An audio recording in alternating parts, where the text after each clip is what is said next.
Greetings Mavericks and new viewers.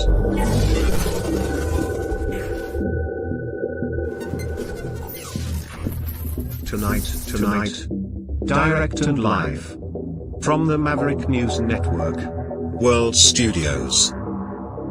This is Maverick News with Rick Walker.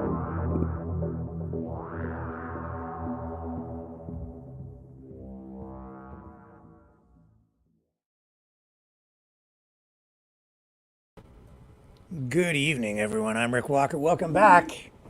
This is the Maverick News Channel. Good to have everybody here.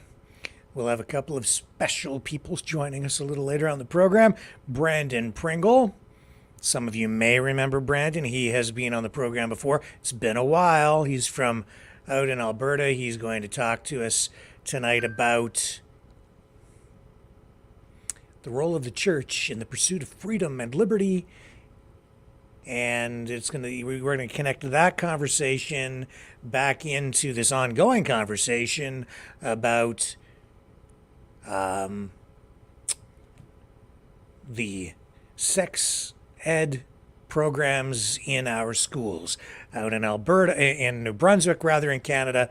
We've just seen the premier there announce that an organization that has been teaching at least one portion of a sex ed program is going to be banned because of the explicit nature of the material they were presenting. Also joining us for that conversation, a super excellent, great friend of mine, Liz Valley, will be by as well later in the program. So stick with us for that. It's going to be, I think, a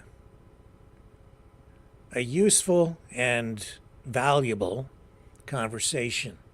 We're going to tie all that in as well to plans that have been announced for a nationwide student walkout because of a related issue, the flying of pride flags in front of some schools in Canada.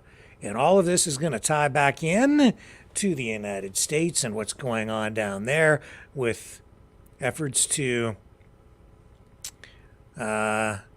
push back against woke ideology, especially sexual education programs. So we'll get into all of that. That's going to be, as I say, a pretty in-depth conversation.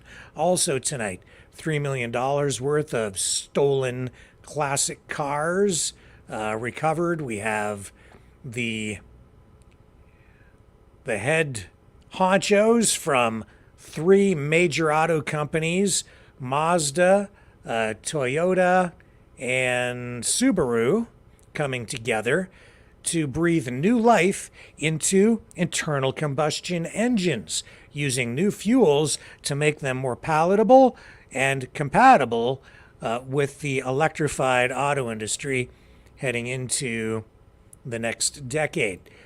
We'll show you what that's all about. They've got a special three-way partnership going on in order to expand and improve upon internal combustion engine technology.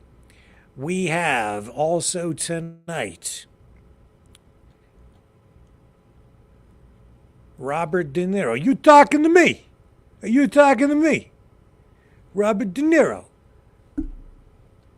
slamming Trump and people around him out in public while he's doing this news conference, slamming him. We have Richard Dreyfuss. This is going to tie back into the conversation about the sexual education stuff. He was at a special screening of Jaws in a theater where he made some comments that had people jeering and booing him and other people cheering because he was talking about transgenderism and also the need to bring civics studies back into schools so that people have a grounding in history and so that we understand who we were so that we know where we're going and who we are. Very controversial what he is dealing with. And what else do we have for you? Immigration issues, confiscation of a bunch of guns and drugs in Ontario by the OPP, the 80th birthday of Rudy Giuliani.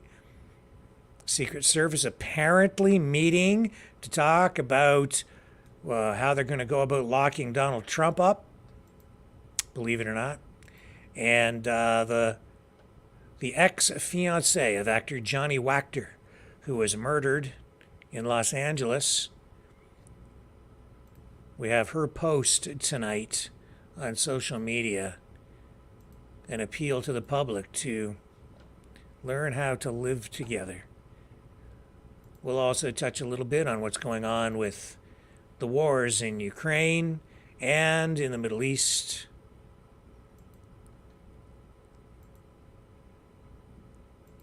And we have an F-35 also that I'm seeing information on here as we speak. An F-35 has crashed, an F-35 fighter jet in Albuquerque. So we'll show you footage from that as well. Stay with me, all that and a whole lot more coming up right here on the Maverick News Channel.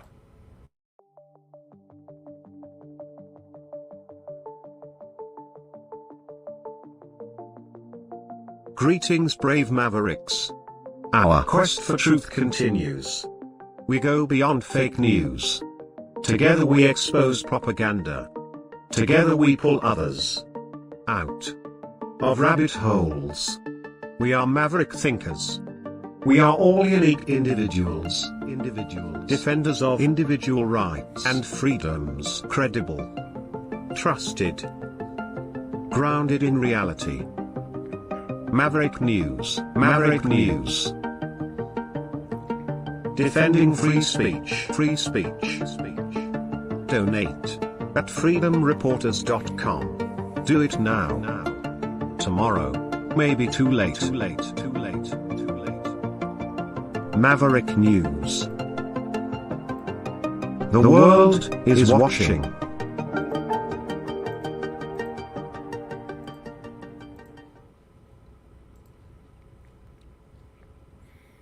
First up tonight, an F-35 has gone down near Albuquerque Airport. A pilot seriously injured when his military aircraft crashed earlier today near New Mexico's Albuquerque International Sunport. This was an F-35 fighter jet. It was being delivered by Lockheed Martin, and it had just taken off from Albuquerque and was en route to Edwards Air Force Base in Southern California. Lieutenant Jason Fayer, who is a spokesperson for Albuquerque Fire Rescue, posted to social media that multiple agencies responded to this crash just a little before 2 p.m. local time. We do have video from the scene here to share with you tonight. Here we go. Get it up on the screen for you.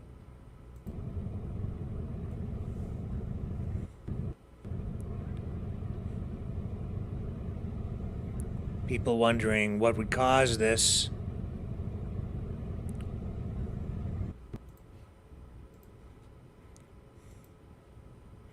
And we don't have an answer to that question, at least not yet. 2 civilians were assessed on scene, but we're told that they did not require medical attention at the hospital, so they were not transported away in ambulance there. Fire crews there were able to extinguish the blaze, and it is under investigation. I am pretty sure we will get a better handle on what caused that at some point, but how long the investigation might take, they're not saying.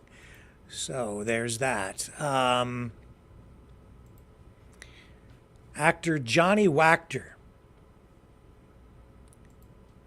He appeared in some movies. He also, I believe, was a star on General Hospital. He was gunned down, killed in cold blood, while thieves were attempting to steal the catalytic converter off his car. Catalytic converters, because of the precious metals inside, are worth a fair amount of money, and so it has become a big problem where thieves go in with sawzalls, crawl underneath cars, cut that portion of the exhaust system off, and off they go with the catalytic converters, where they sell them to recycling yards, scrap yards, to get the scrap price for the raw materials inside the catalytic converters. So he lost his life because of this. Tonight, his ex-fiancée has posted on social media in tears, making an appeal to the public, and I think to public politicians, bureaucrats as well, to do something. Because out in LA, even the most woke of the lefties, and even the well-heeled in the entertainment industry out there, are waking up to the reality that crime is running rampant in that city. I have been to LA a couple of times, and I love the city, but it has really gone downhill, especially in the last 10 years. Here's Wachter's ex-fiancée. It's not okay. This can't keep happening. So many lives are being lost to just us not being smart. We have to be smarter as a community. And guys, even if you're watching this, we have to stop being so mean to each other. Like, I saw some of the comments yesterday, and it's like, guys, let's love each other. Let's not steal, you know? It's so sad that crime in LA had to do this, and I'm hoping that change some legislation to prevent this from happening. These criminals can't keep being on the street, and they can't keep being sent back and have no repercussions for their actions. You know, the person who did this, if you're watching, I'm sorry, but you shot the wrong guy. You know, you can get a real job. Like, I know the job market's hard, but we're all in it together. You don't have to steal. You know? Especially take a life over it. Like, human life is disregarded too easy, guys. We gotta make some changes as a community. We gotta support each other and come together. Maybe that's what Johnny's gift is for us. Maybe he's gifting that to all of us. We should find these killers, guys. This guy was a rising star and such a bright soul to this world. We can't keep losing things like this because people are afraid to stand up and do what's right. And Johnny stood up and did what's right. All the time. So let's be like Johnny and stand up and do what's right.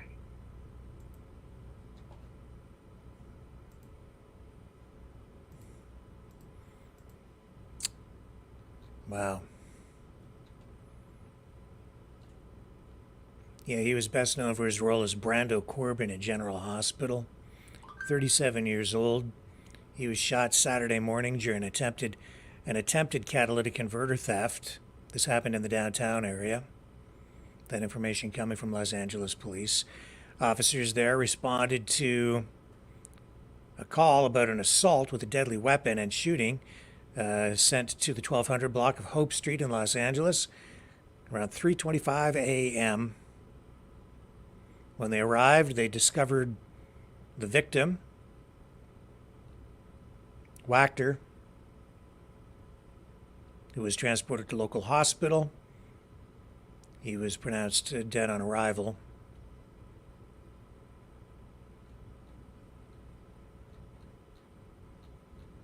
His friends, his family, distraught, trying to make sense of a senseless crime. All that, all this, what a waste over a catalytic converter. And crime is rampant, not just in LA, but it seems almost everywhere, even in Ontario here in Canada. Police have recovered over $3 million worth of stolen classic cars. Police received a tip from a resident in the community of Sterling, Ontario,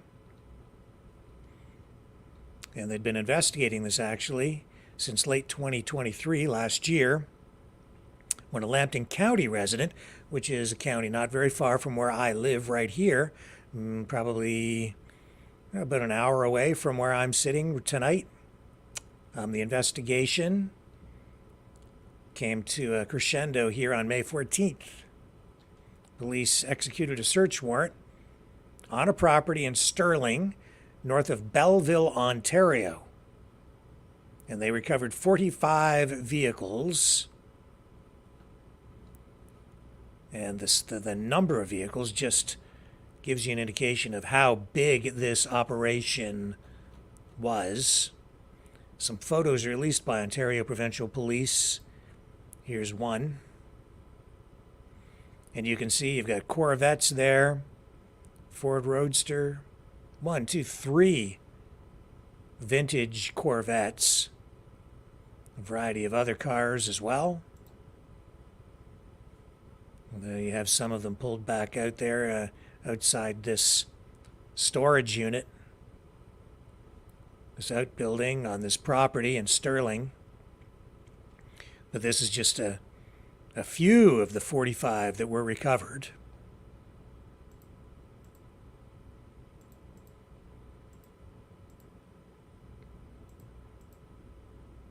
And so you can see this is not like a huge problem.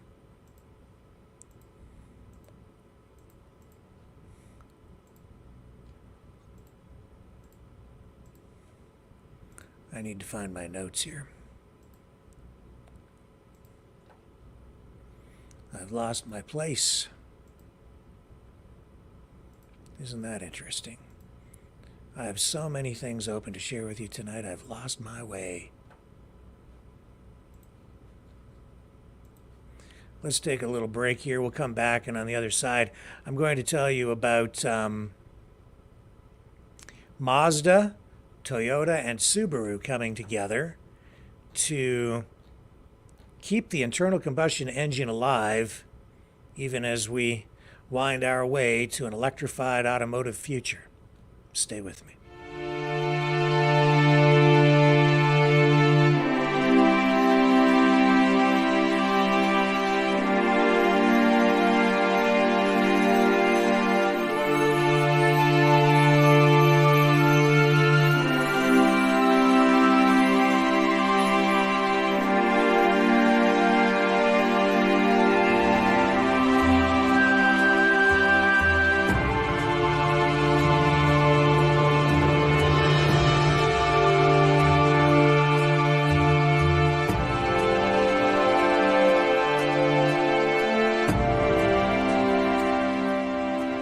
Maverick News.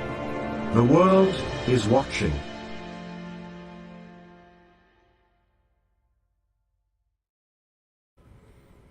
So yes, police say those classic cars will be returned to their owners.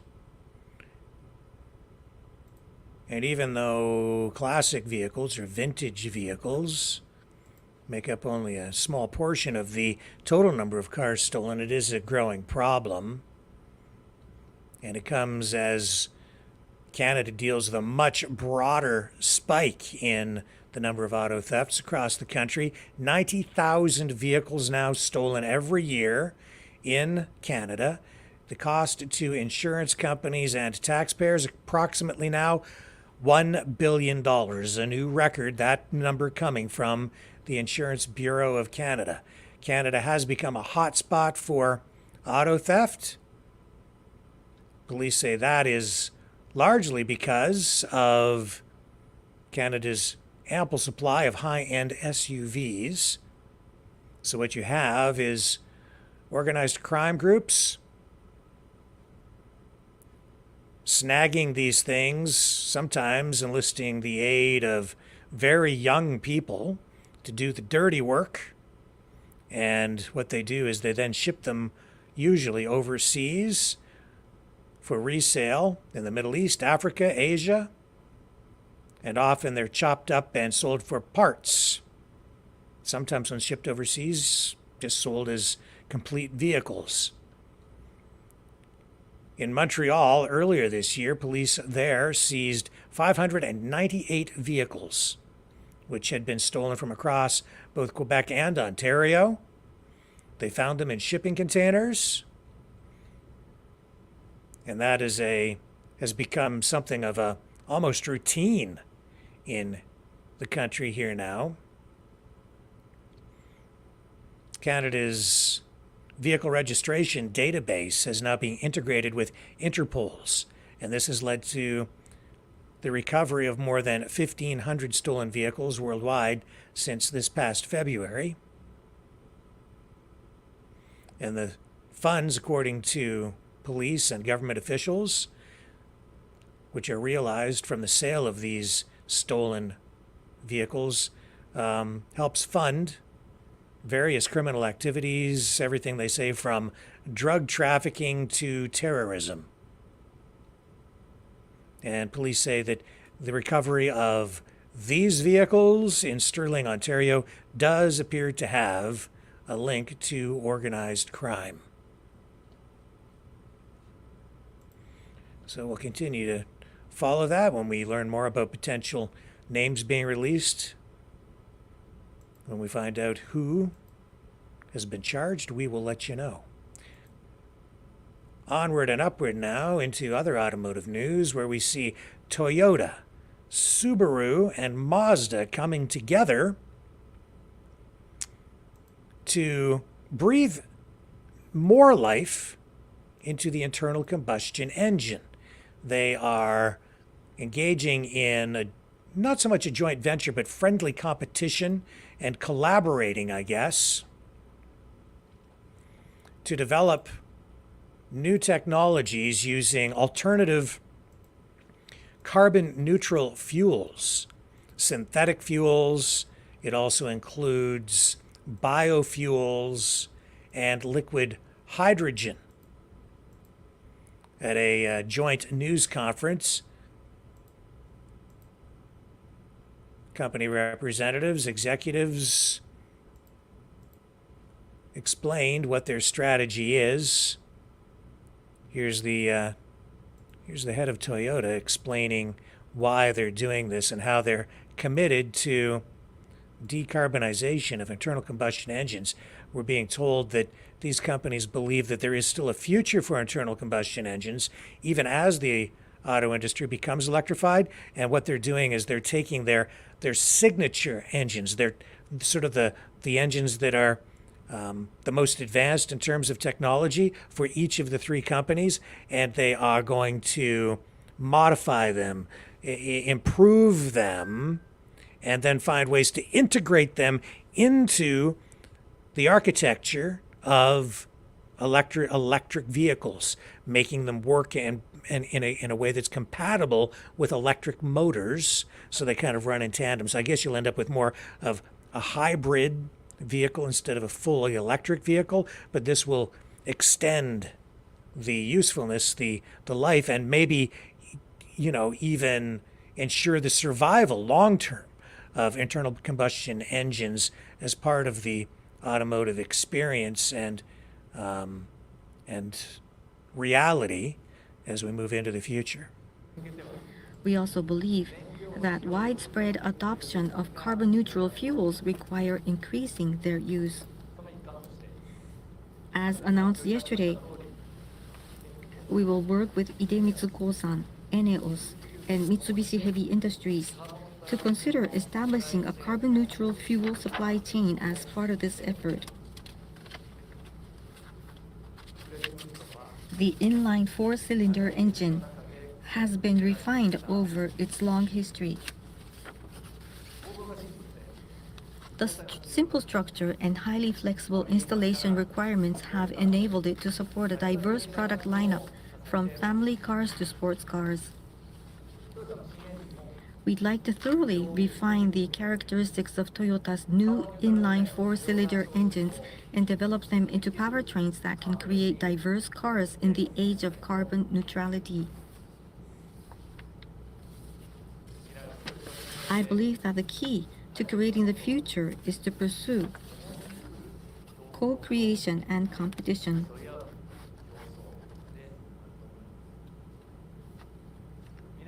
Technology evolves through friendly competition with colleagues who share the same aspirations for the future. Leveraging each uniqueness, we will pursue the possibilities of engines in a multi-pathway approach to achieve carbon neutrality. And next, I would like Mr. Osaki of Subaru to share his passion about his endeavor, please. You know, I've said for a long time that as far as I'm concerned, if you want an alternative energy, hydrogen is the way to go. Mr. Sato, thank you very much. Hello, everyone. I am Osaki. It gives me a great pleasure to be part of this event today with our like-minded peers at Toyota and Mazda, Mr. Sato and Mr. Mura. And I am also very excited to share with you my thoughts about the future of engines. At Subaru, our vision is delivering happiness to all. While the company was originally created to make customers happy, our mission is to bring happiness to all people, from our suppliers, employees, shareholders, and other stakeholders to local communities in Japan, America, and every other country where we operate, as well as our children, grandchildren, and the future generations.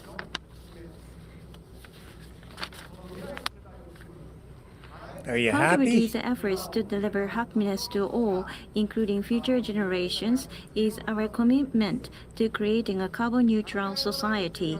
To ensure that we preserve the Earth's precious environment for future generations, along with the rest of the auto industry, we must make steady, realistic progress towards a carbon neutrality across the entire cycle of our vehicles in accordance with the actual conditions of individual countries.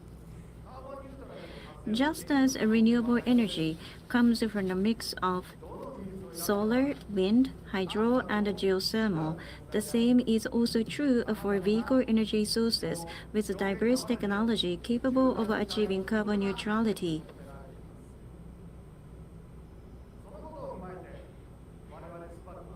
Technology we choose are merely means to an end, and we must flexibly accommodate various circumstances and requirements.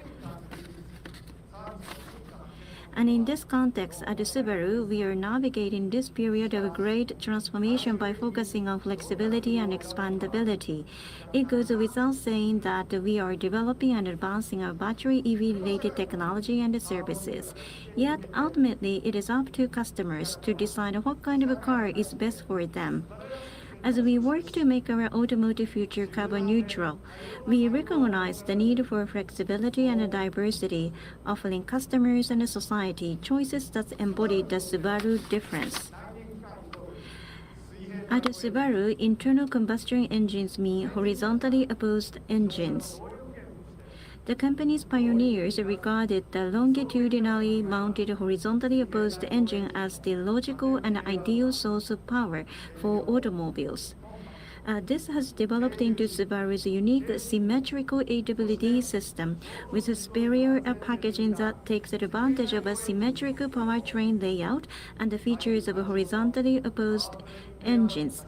Lightweight, compact, low center of gravity, reduced vibration, and safety in collisions. We have continued to refine this technology over many years. So those are like boxer engines. They're not like V-shaped, and they lay this way, and the pistons go sort of like, well, I'm doing it. I'm not getting the rhythm right, but you got the idea. And so, yeah, you get less vibration. The internal combustion engine today really has reached, the top of its game And let's get the Mazda perspective on this now. I'll bring this up. So you've had Toyota, Subaru, and here's what the team over at Mazda is saying about this.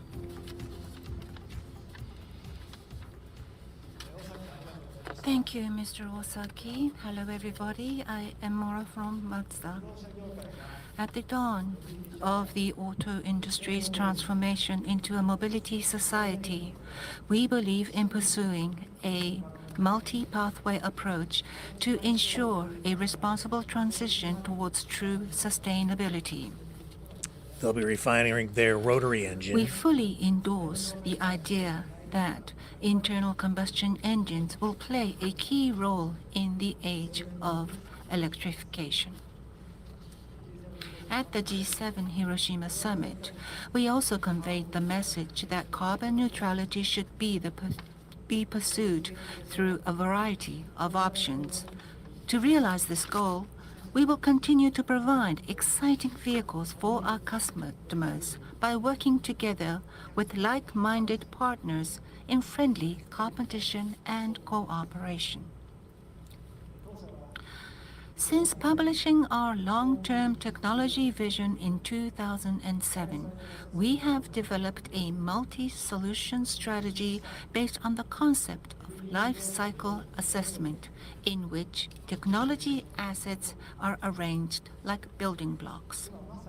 Right now, we are focused on lowering total CO2 emissions by combining internal combustion engines with electrified devices, as well as pursuing initiatives such as carbon-neutral fuels that target both new and existing vehicles. We believe it is crucial that we engage more customers in protecting the global environment by offering diverse solutions tailored to their needs, wants, and lifestyles.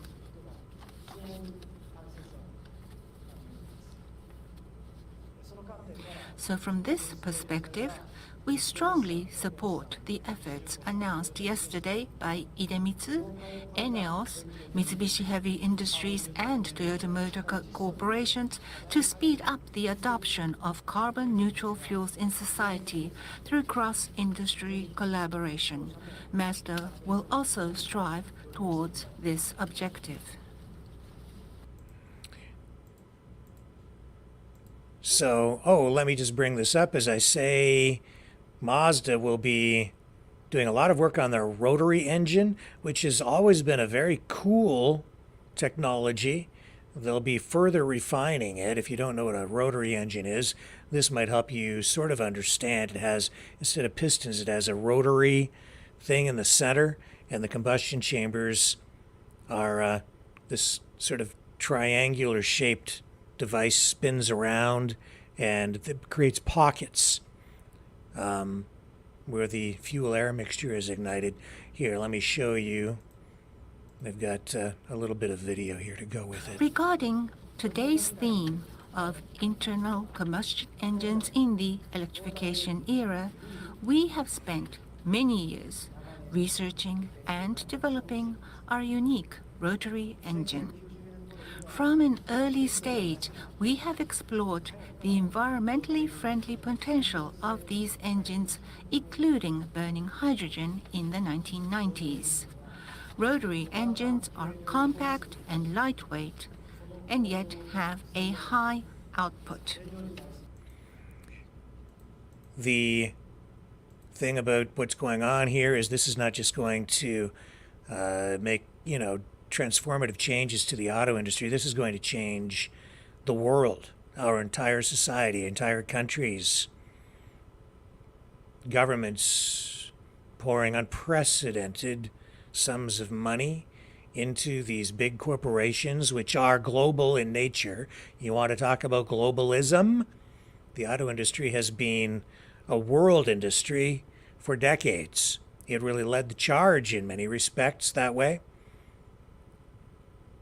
In the United States and Canada, both governments, as I say, spending unprecedented amounts of money on this to really drive this forward. They are determined, aren't they, to make the electrification of the auto industry a reality. Like it or not, folks, electric cars are coming. But what's going on here is an answer to that, saying that, hey, the internal combustion engine may still have a place in the future. If you love that organic, visceral feel that you get when you're behind the wheel of that engine, the roar of the engine, the vibration, the little bit of vibration, the feedback that you get, there's something organic about that. Electric cars feel so sanitized when you drive them down the road. When you have a real engine pumping power, it's like you're almost in touch with the earth in a way. You're burning real fuel and you can feel it. You become one with the car in many respects.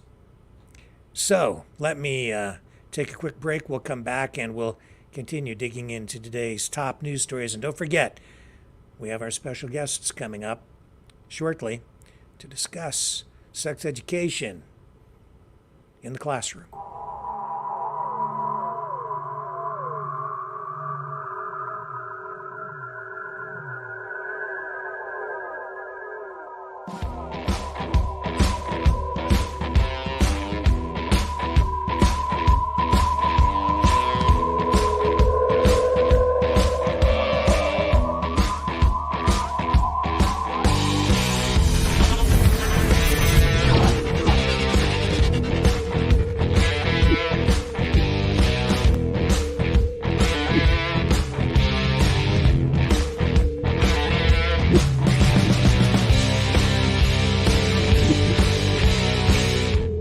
Maverick News. The world is watching.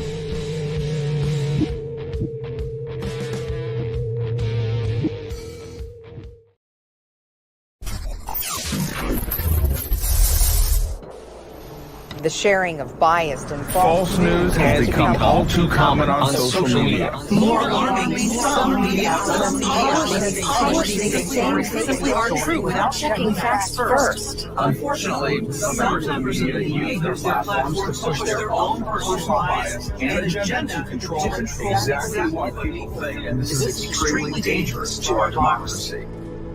In an ocean of lies a century deep, the truth awaits. Choose not the red pill.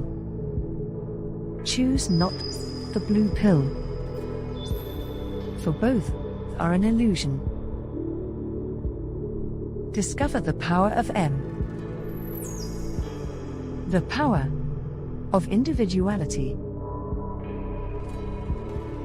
We are Mavericks. We are the way to the light. Fear not the storm. Join our quest for truth. Truth will set you free. Maverick News. The world is watching.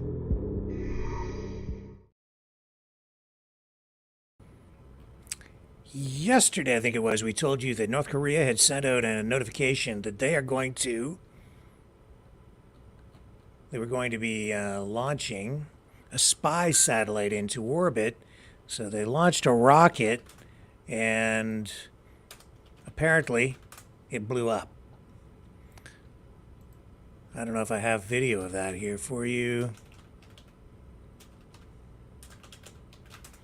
Probably do have some footage of it.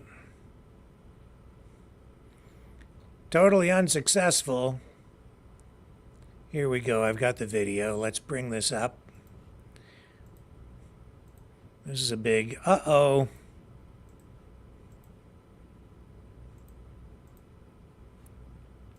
This is the attempted militarization of space.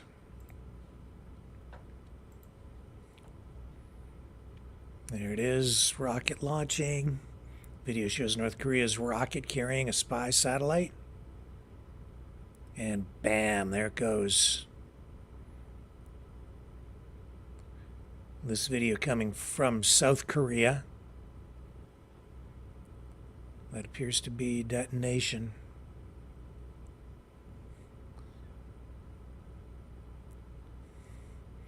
Japan put out a warning to its citizens telling them to take cover. And then after this, that warning was canceled.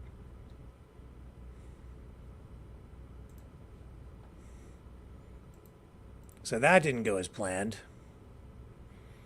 Wildfires out in Western Canada.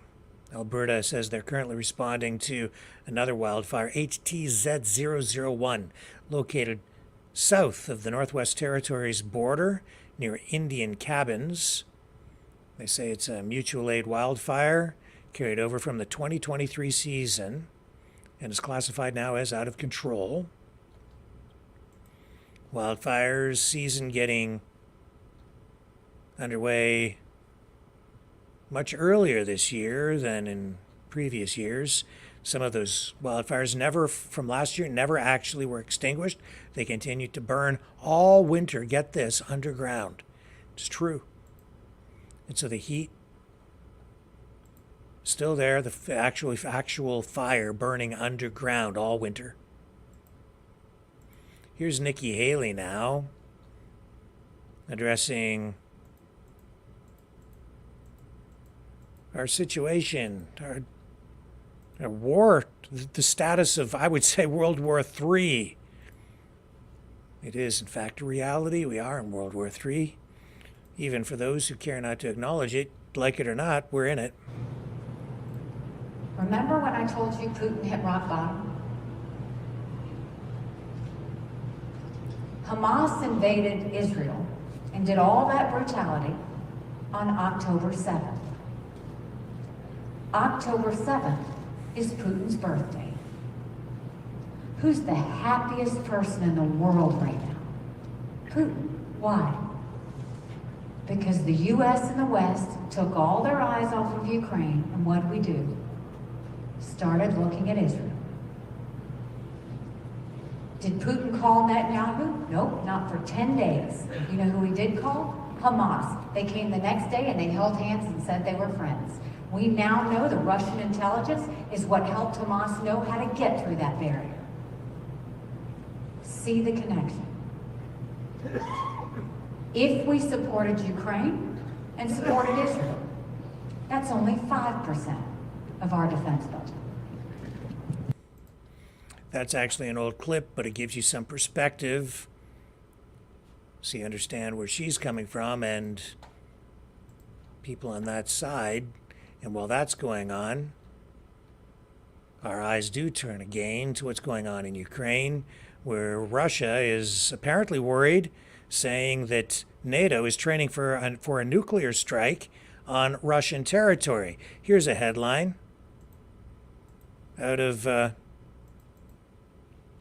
from the Russian news outlet Sputnik. As you can see, this coming on the tail end of Russian exercises using or preparing for a possible war with tactical nukes, which are limited in size but nuclear nonetheless. When I say limited in size, only small by today's standards. By World War II standards, about the same size. It says here, NATO is practicing nuclear strikes on Russian territory near the Russian border. Head of the border service of the Russian Federal Security Service, Vladimir Kuleshov, told Sputnik in an interview.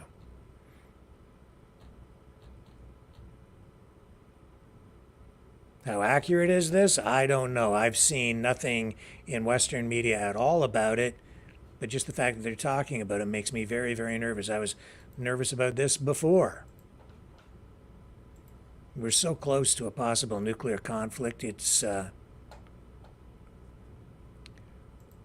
We are a frog being boiled in a pot of water slowly. Here's Macron from France talking more about the need from NATO's perspective, at least some NATO countries. There's a split in opinion on this, but Macron is calling on NATO countries to allow Ukraine to use NATO weapons to strike Russian targets inside Russia where Russia is launching missile or rocket attacks against Ukraine. Says this map shows you, it is in fact, here I'll recue this, it's a little bit quick. This map shows you, he says, the Ukrainian soil is in fact under attack est attaqué de fait depuis des bases from bases qui sont en Russie. in Russia. Alors comment on explique aux So how Ukrainiens do qu'il you va falloir explain protéger Russia protect these cities? et, Or how do you expect Ukraine to protect these et au cities fond tout ce qu'on voit en ce if we see this all the time moment autour de around Kharkiv, of Kharkiv? That's where we've told you the a lot of the fighting is happening right now. Kharkiv right on the border. si on leur dit vous n'avez If we tell pas them le droit you are not d'atteindre le point allowed d'où to reach sont tirés bases from les where missiles. the missiles are fired, En fait, in fact, we on tell leur dit, them on vous livre des armes mais vous ne pouvez pas we vous deliver weapons, defend yourselves. Donc nous on reste So exactement dans le même cadre. we stay exactly within the same On framework. pense que We think we owe it on to doit leur them permettre to de neutralize neutraliser les sites military sites from militaires d'où which sont the missiles are tirés fired les missiles et au fond les sites and military militaires sites depuis lesquels from which l'Ukraine est agressée. Ukraine is attacked. Mais on ne doit pas permettre But we de must toucher d'autres not cibles en allow Russie Ukraine to hit other targets in Russia, et of course, évidemment des capacités civilian targets civiles ou or d'autres other cibles militaires. military targets. Montre So still restrictions, but he wants to give them the ability to hit sites where missiles are being launched from to take those things out. We do know that Ukraine has been using drones to attack some targets inside Russia, but it's our understanding, or at least we're told, that those drones were not supplied by the United States or other countries that restrict the use of those weapons to just inside Ukraine proper. So we'll see what happens with that. There is a division in opinion on that from NATO. Here's Admiral Kirby at today's White House news conference addressing the situation in Rafah, answering questions, pretty tough ones here. And he's saying, let's wait and see what happens with the investigation into the most recent attack by Israel in Rafah, where somewhere around 45 civilians, Palestinians, were killed. What is the administration going to do, whether it was a tragic mistake or deliberate? Well, let's see what the investigation says. So you're going to wait for the Israelis to investigate Let's themselves? see what the investigation comes up with. If we had done this, I think we would want the benefit of having the opportunity to investigate it and to figure out what happened. But it's not the same thing. We're giving them billions of dollars in weapons. We're giving them the kinds of capabilities they need to defend themselves. Maybe some people have forgotten what happened on the 7th of October, but we haven't. 1,200 Israelis, innocent Israelis, slaughtered, mutilated, raped, tortured. And they're living right next to that kind of threat. Still a viable threat in Rafah, by the way. If you think Hamas is just gone, they're not gone from Rafah or from Gaza. And if you think they've abandoned their genocidal intent towards the nation of Israel, think again, they haven't. So Israel has every right to not want to live next to that kind of threat. And yes, we're going to continue to provide them the capabilities to go after it. Well, I've said I see possible war crimes on both sides. It is true that what you're dealing with here is actually war. And so in that regard, it isn't a question of proportionality. It's about winning the war. It was an active war. It was actually a terrorist attack where Hamas went in and targeted civilians, and Israel is responding because you now have a full declaration of war. Also, you still have hostages being held, among them at least 5 Americans.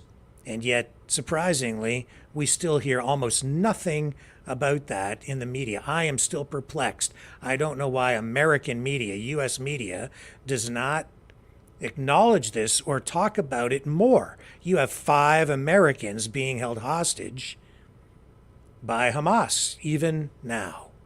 That alone gives the United States justification for even launching or declaring or issuing arrest warrants for Hamas leaders, taking real legal action against it, and these assertions from the International Criminal Court and the International Court of Justice calling for the arrests of not just Netanyahu, but also the leaders of Hamas.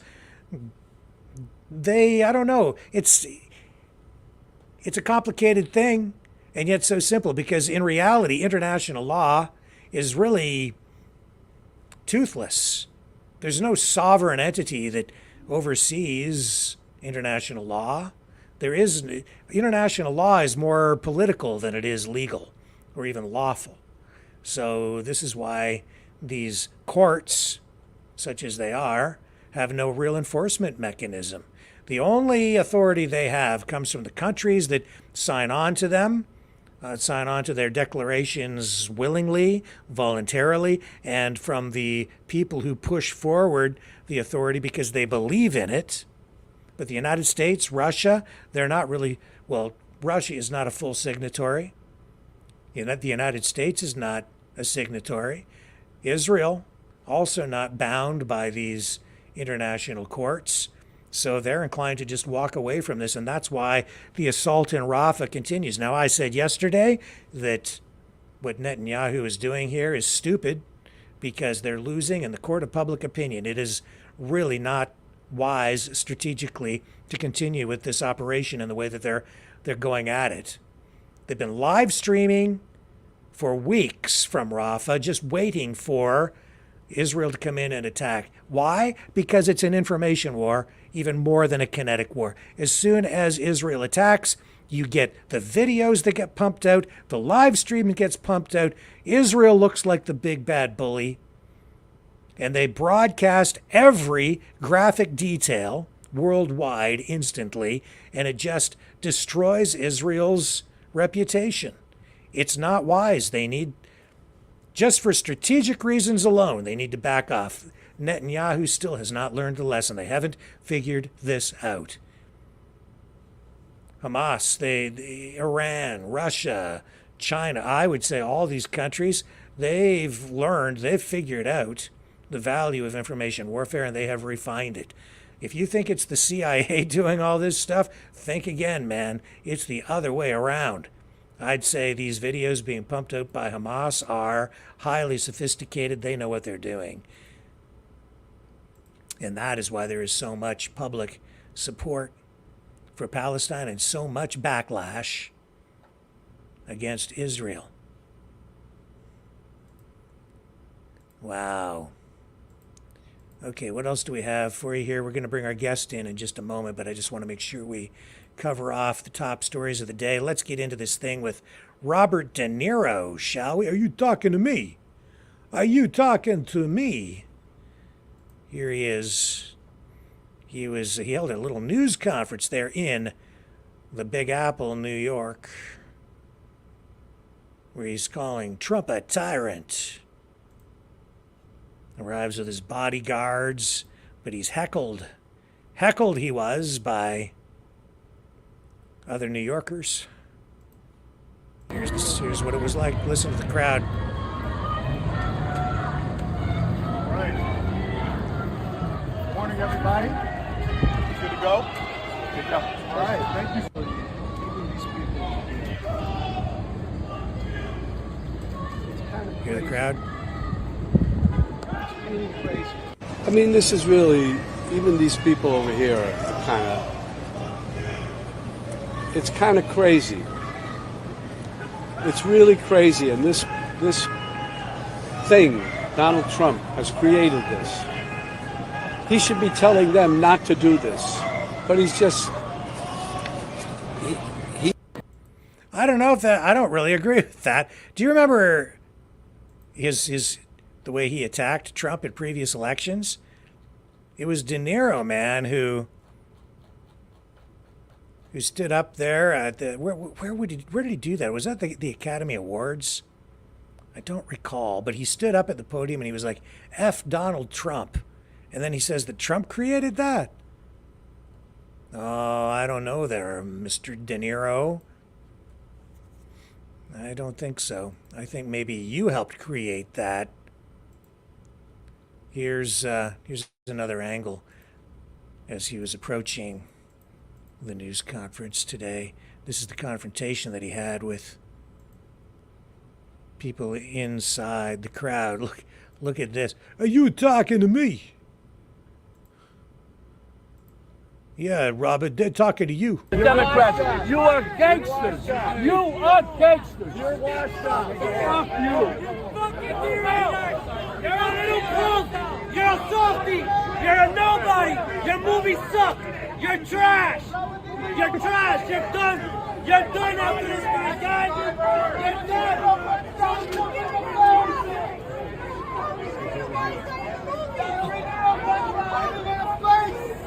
Don't start lying on us.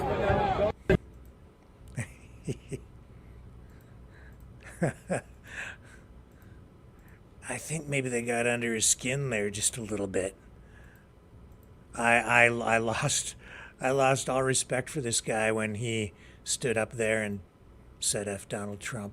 I thought, no, you're just contributing to the race to the bottom with that. And then he stands up there today and he's upset because people were telling him to F off. You can't dish it out, man. Or if you can't take it, rather than don't dish it out. Now, are you guys ready to bring in our first guest of the night, Brandon Pringle? I am. Oh, you know what? I should just, before we do that, you want to talk about immigration? Here's Pierre Poilievre today talking to, I guess this is somebody who came here from Nicaragua. I'm not sure, but he says, people used to flee Nicaragua to come to Canada, but after 9 years of Trudeau, Canadians now flee to go there. Check out this clip that he posted online today. Oh, hang on. Raquel, you and your family made a decision. Everyone meet Raquel. You'll never believe what she's done. Raquel, you and your family made a decision after you had your newborn. Yeah, she's 3 now. She's 3 now? Yeah. And what was the decision you made? We were trying to find a larger house that was affordable, and it was not in Canada, and so we decided to move to Nicaragua. You moved to Nicaragua. Yeah. Where were you living in Canada before? Well, we lived here for 5 months, overfishing in Cape Breton, and then 7 months was in my hometown in Squamish. This is nuts. So her family, a family from Cape Breton, fishing family, can't afford to live here and has to move to Nicaragua. Did you have any connection to Nicaragua? No, you just did your research and said this is a place where we can afford packed our backpacks and flew down blindly. It used to be that countries but like... we can afford a house down there. It used to be that people would flee from countries like Nicaragua to come to Canada. But now people are actually fleeing from Canada to go to Nicaragua because they can't afford 9 years of Trudeau. That's how badly this guy has ruined our country, to the point where people have to leave for Nicaragua or other places around the world where they can afford to live. This is insane. Do you agree with that? I do, yeah. Actually, in 2022, when he moved, 8,000 other Canadians had moved to Nicaragua as well. 8,000 for the same reasons? Like when you meet it's all like-minded people down there that are looking for a lower cost of living, Unbelievable. better quality of life. Tax the tax, build the homes, fix the budget, stop the crime. Absolutely, give us hope. We're gonna bring our people home. Our people, our money, our jobs, our businesses. We're gonna bring them all home to the country we know and love. What do you think of that, Raquel? Yes. Absolutely. Let's bring it home. Thank you. That was his PR video for the day.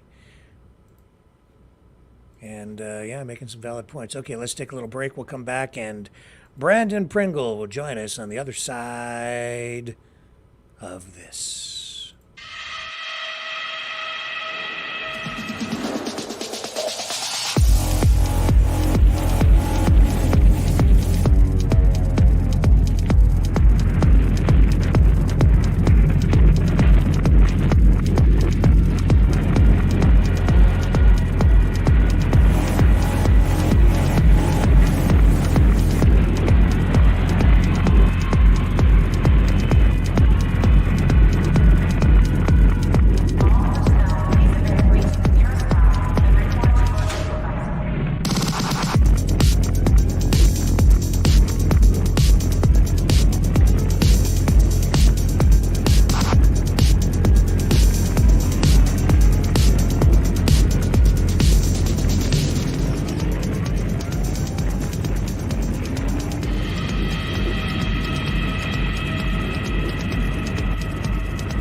Maverick News. The world is watching. Okay, let's bring in the man. There Hey he Rick, is. how you doing? I'm just fine. How are you? Great. Good to see you, brother. Good to see you. Welcome back. Welcome back. Yeah, thank you. It's been a while. I couldn't help but laugh at what you were saying about Robert De Niro. I mean, the hubris of the Democrats, it's just amazing that every second day they're doing the exact opposite. They claim, we're so kind and loving, and and we're just so tolerant, and he started it. Like, honestly, I honestly, if you were to look back at literally thousands of hours of video and try to find how many times you've heard Trump say the F-bomb.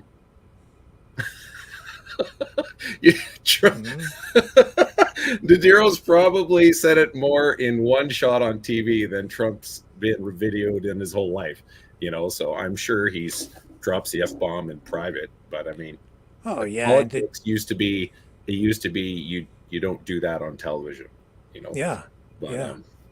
But De Niro, yeah, I mean, that guy's a trash talker. The way he talks about Trump, it's like there's zero respect. He's like, he's a chump, he's a smuck, he's a, just one insult after. He's a dog with fleas. It's like he's, it's like he's channeling Goodfellas or something. Yes, that's right. Oh man, it's like, are you an actor trying to because if you're trying to get an extra movie or something, that's not the way to do it. Like Disney doing this woke thing, Disney's lost 200 billion. They've lost in market share. Bud Light still has not recovered. Like a year later, they're still down, I think it's 20-30% on, and those people are never coming back. They were thinking, we can and so hopefully some of these people are starting to realize, like Tim Pool usually says, get woke, go broke. Yep. That's right. And we need to that's people that are like-minded like us have to be more assertive about how we spend our money. Speaking of which, there are some products I will not buy anymore. I will not buy Gillette because they had that anti-male campaign, and I won't buy Nike because they've gone so totally woke. So two products. I used to buy Gillette products all the time. I will never buy a Gillette product again ever unless they do something to retract what they did.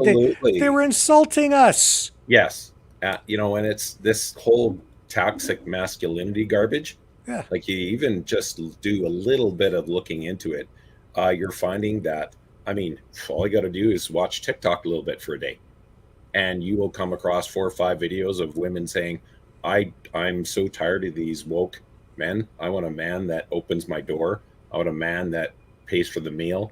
I want a man, like the good old days.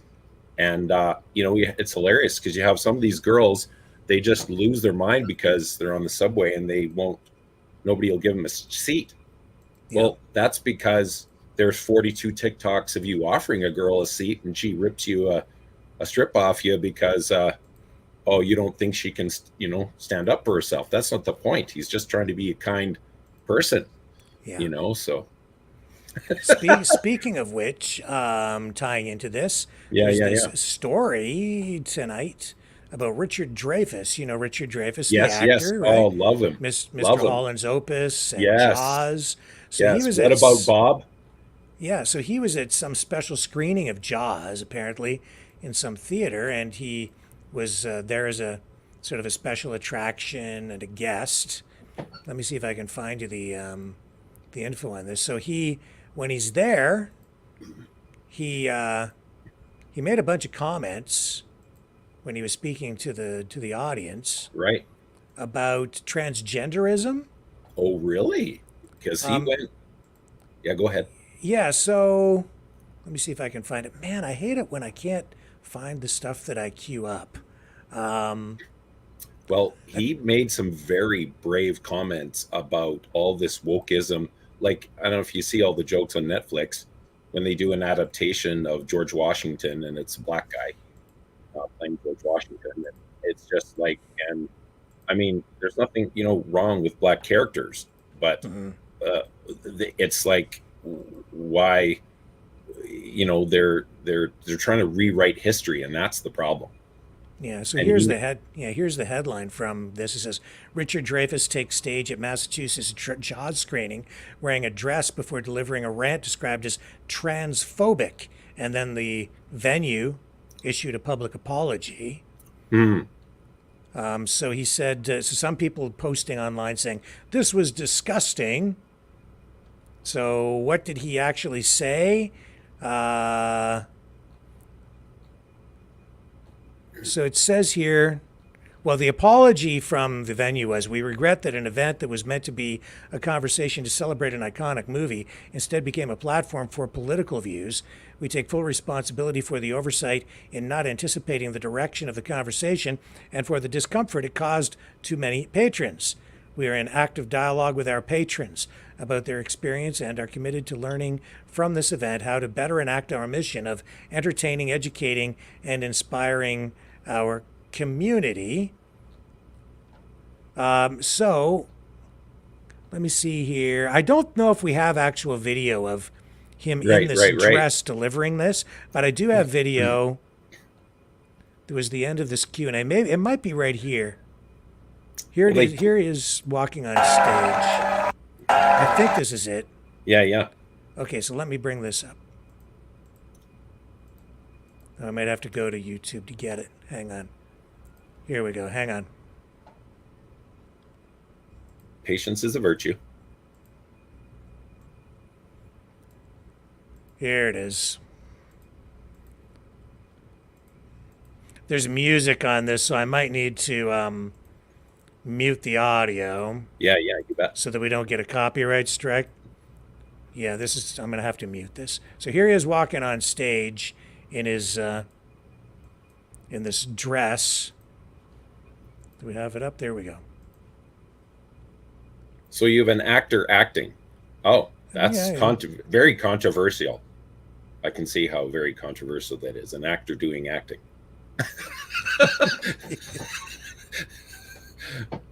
He's, man, there he is with his cane. And I don't know if the lady there helping him is sure what the heck to do. Let me just see if there's... And they're obviously doing some type of comedy. Oh, here we go. Yeah, I left the audio. I had to take the audio down again. I don't want to get the copyright strike. Yeah. It's what is transphobic? Like, oh my God, if you spend any time on YouTube Shorts or TikTok, you will come across 42 videos of people ranting about how all white men are evil and blah blah blah. Well, where's the outrage about that? Like, what did I do? I mean, even Trump, like one of my friends, like we are going back and forth with this all the time. And Trump got the best funding for black colleges in 20 years. Obama didn't that. Biden sure didn't do that. Trump got 1,800 black people out of prison that Biden's laws helped put there. So I was like, okay, so do you guys just, you guys need to spend more time watching Maverick News instead of CNN. And it's like, you don't even know about all these different news outlets that actually have news, not opinion. I mean, when you look at somebody like Tim Pool, he's got the same ratings as CNN. That makes Maverick News more important than ever because people are so desperate and hungry for actual, when we're giving an opinion, they know it's an opinion. They're not pretending it's news. They're telling you being honest about the difference between whether it's an opinion or it's a fact. Yeah. So that's how things started there. And then people, so what did he say? Well, here's a response to his appearance at this event through an online social media post. Says he went off the rails talking about how Barbara Streisand is a genius, but he didn't listen to her because she is a woman and women shouldn't have that power.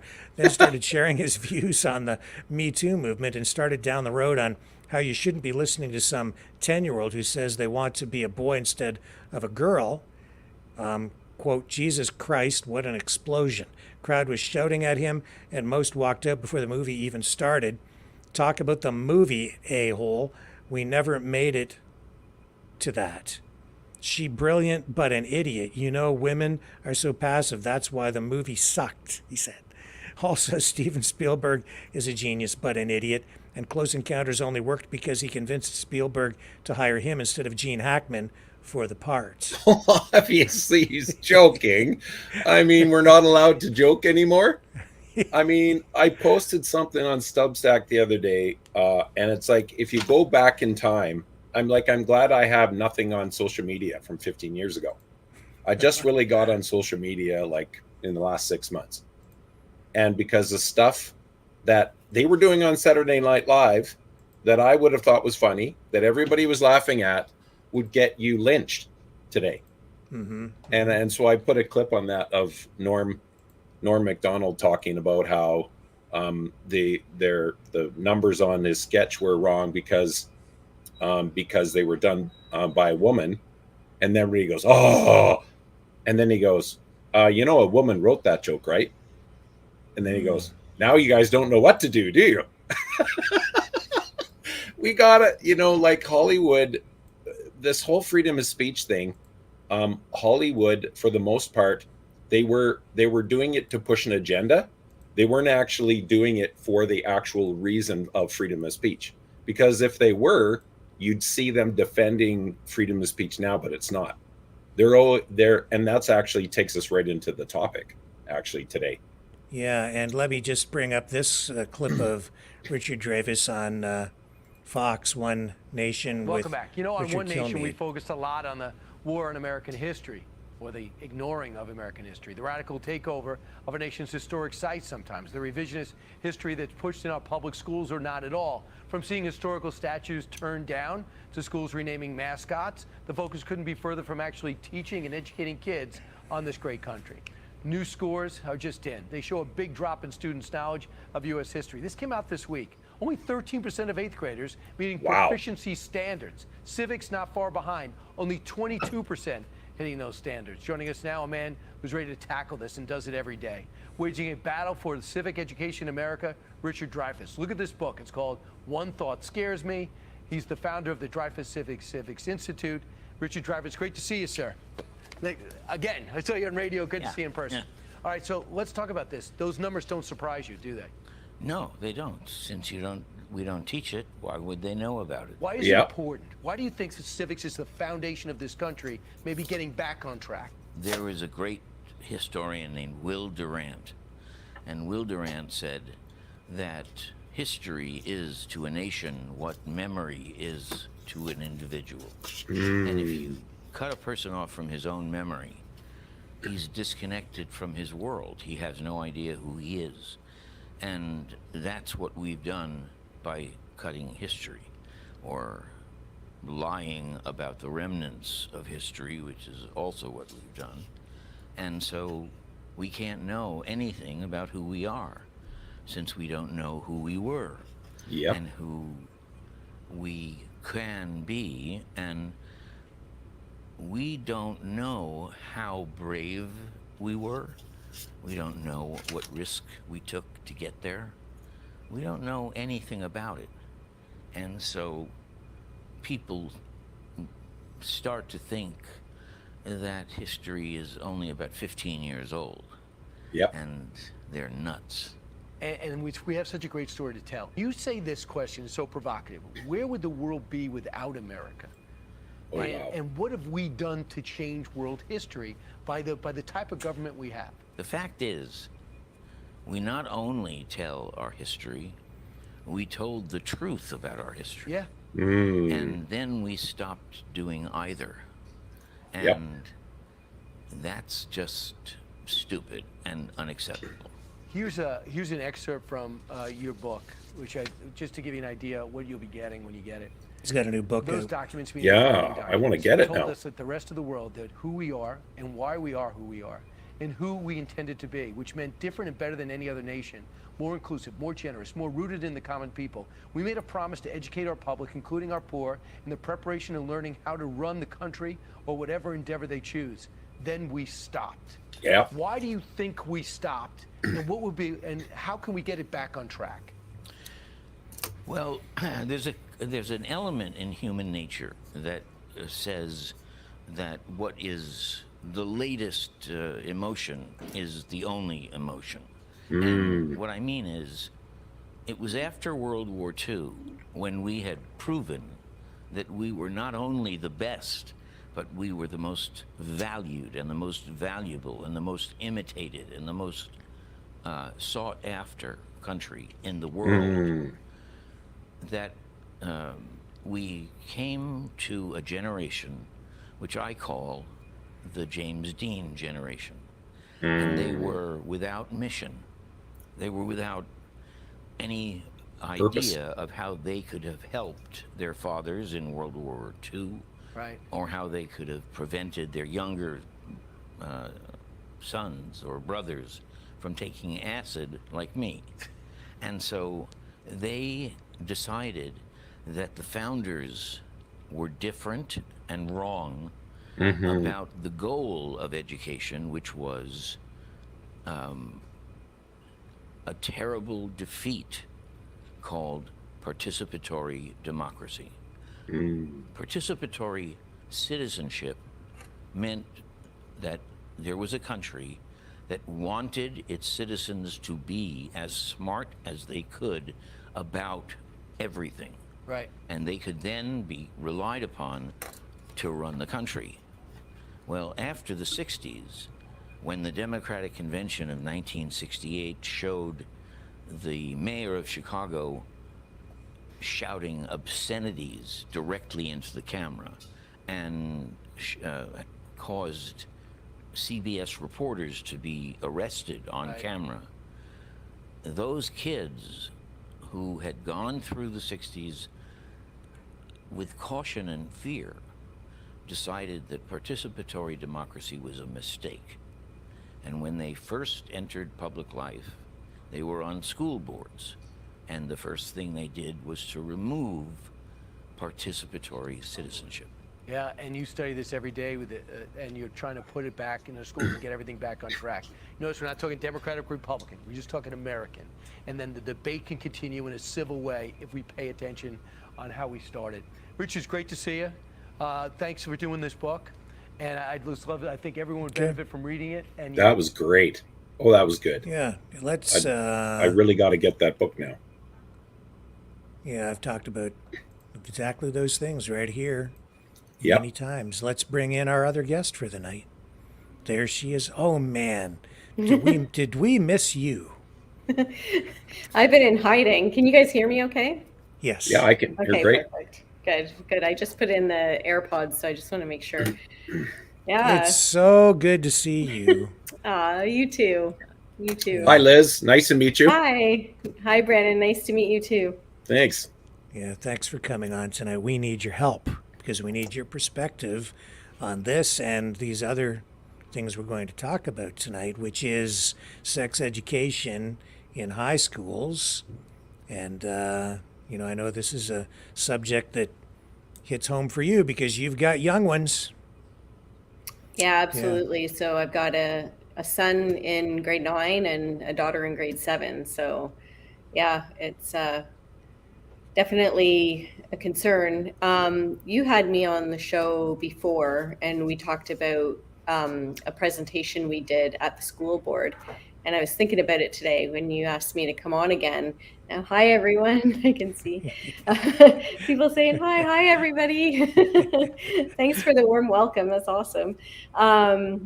Yeah, and I just was thinking today, I haven't had a follow-up with the school board. So they had told me when we did that presentation that they would follow up with us, and I haven't heard anything. So it just kind of triggered, oh man, I gotta get back in touch with them and just see what's going on there. Are they just kind of hoping we forget about it, or are things just as slow as it usually is, right? Right. So just to tell people why, what it is we're really building up to here, I mentioned this last night, 2 nights ago actually, over the weekend. Blaine Higgs, the premier out in New Brunswick, Canada, for our U.S. viewers, that's out east in the Maritimes, he has says he's banned this organization called Thirsty for the Talk. And this, they go into schools in Quebec, and they were starting to go into schools in New Brunswick to talk about, it was supposed to be HPV, but they were talking about a whole lot more. And if you go to their website, you'll find what the whole agenda is here, and you can see that they're talking about pretty explicit sexual things, extremely explicit, I would say. Like right here, no filter questions. Do young people have more sex now? What is a yeast infection? That's a health thing. Maybe that's appropriate if you want to talk about, health, sexuality from a health point of view. There's stuff just even in the questions, let alone the answers, that I don't want to say here on the show. There are things here that I've never heard of before, and I'm getting up there in years. I've been around the block a few times, right? I don't even know the answer to this one. Can I say this? Plug your ears in case I say something that is, I don't even know what this means. What is furry porn? I don't know. I don't know. I don't even know. It has something to do with litter boxes in elementary washrooms, and that's What? not a joke. Well, no, no, the furry porn doesn't. No, but it's does. connected. It's connected. Well, actually, it probably could be. People are pretty messed up, so. Oh, yeah. Am I a prude? Do I thought I was open-minded and worldly, but I don't even know. Do you want the answer? Okay, I won't open it. You can go to the website yourselves, folks, and find the answers. But this is the kind of material that they were talking about this in high school. So yeah, as a parent, I'll chime in real quick here. As a parent, to me, that is, that kind of content is freak show. We call it fetish type stuff, right? Like, why are they trying to have conversations with kids about that? Like, kids. I mean, think about, if you can think back, to when you were a kid, when you were in your teens, getting a little bit older and thinking about having sex, that kind of stuff wouldn't even be anywhere on your radar. You're just hoping to kiss properly, right? Like, and I know there's a lot more information available to kids these days and that, but still, I mean, at the same time, there's a lot more communication that happens online with kids. So the physical stuff, I hear both. I hear kids are more advanced these days, but I also hear that kids aren't quite as advanced because of the, online conversations rather than being in person all the time, right? So I just don't think that that's something that innocence needs to be exposed to.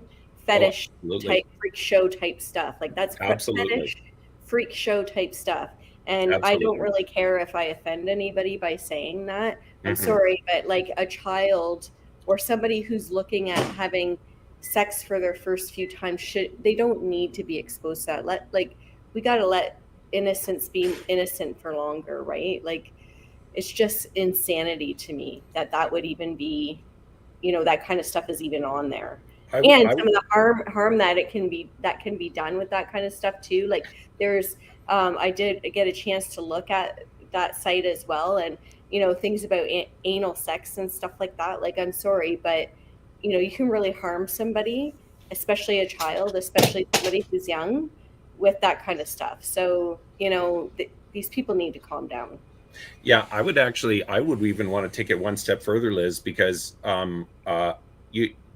the truth is offensive to evil. Yeah. So if you're offended by this, you're evil. I'm just going to say it right out. Like, my kids are married and they have 2 little ones. And when the NDP was coming into power in Alberta, they actually had a law in place. So my daughter was starting teaching for the first time. And the NDP had it in place that she was to ask the kids if they wanted to be a boy or a girl today.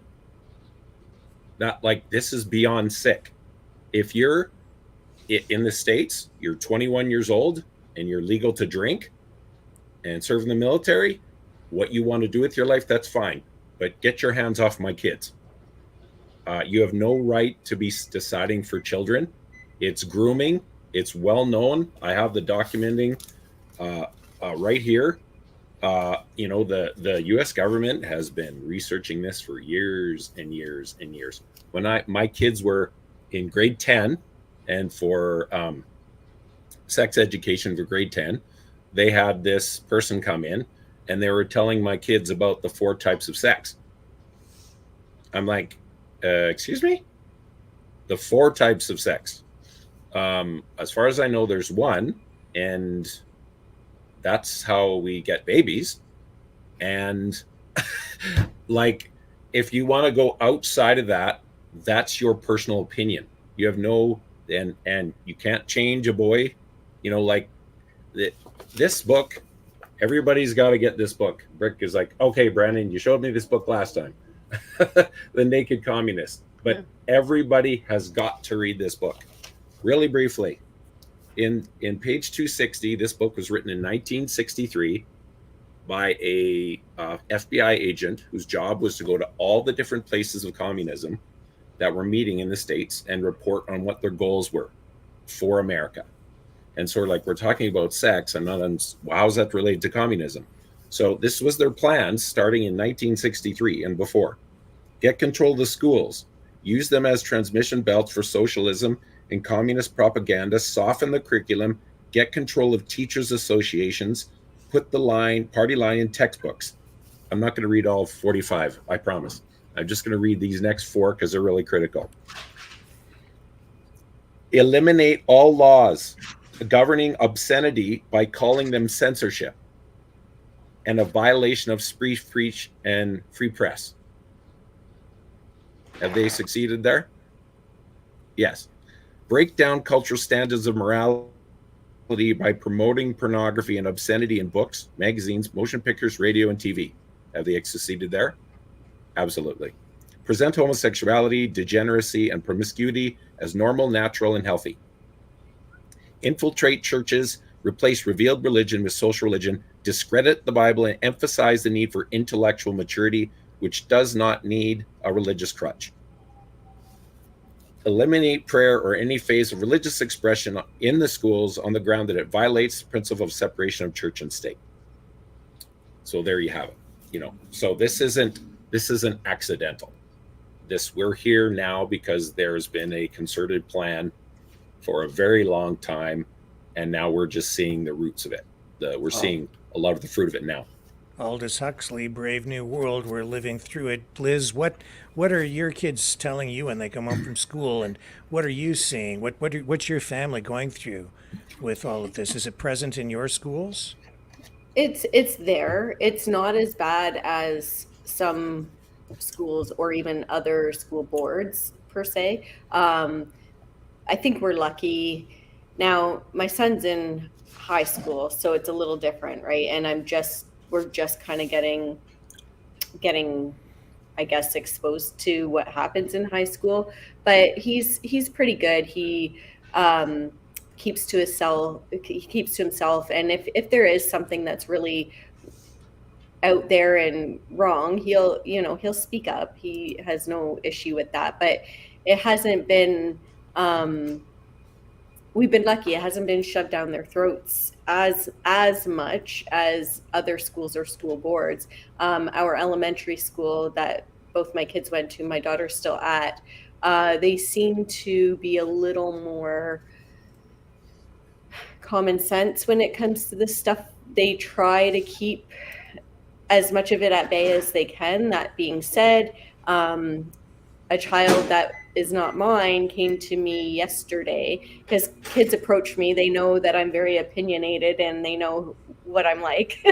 So kids will approach me and tell me things. And it wasn't a sexual education thing per se, but it was more diversity, equity, and inclusion presentation. And it did include the LGBTQ and things like that. But this child was pretty upset. This child was just saying how ridiculous all of this stuff is.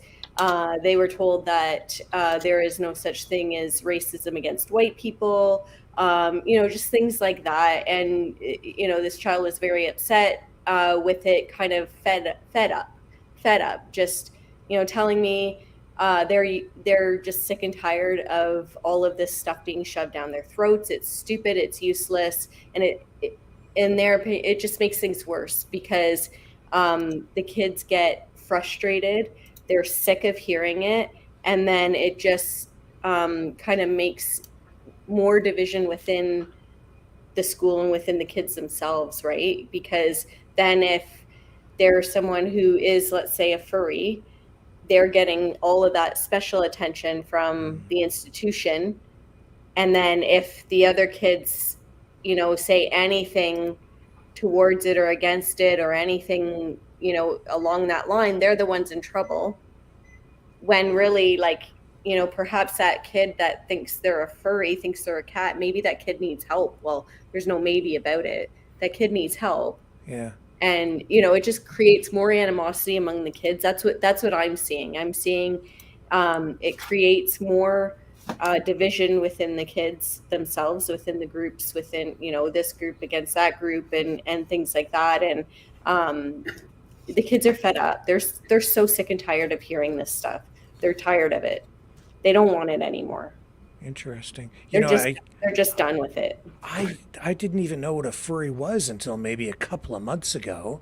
And now furry. I know what that is.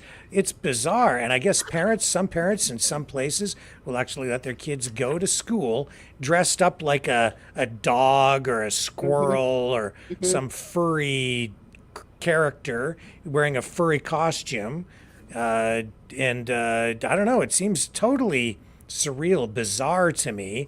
Brandon, one of the reasons I know that you came on the program tonight was because you want to talk about the failure of the church with regard to this. Do you want to address that? Oh, absolutely. And it take everything that I'm going to say right now. I'm saying it to myself. I'm not just saying, hey, you church people, you've really screwed up. Okay. I'm saying this in partly in shame, actually.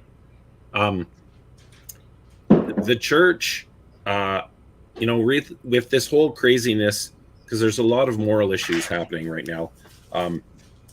The church has a responsibility to be the salt and light of the culture.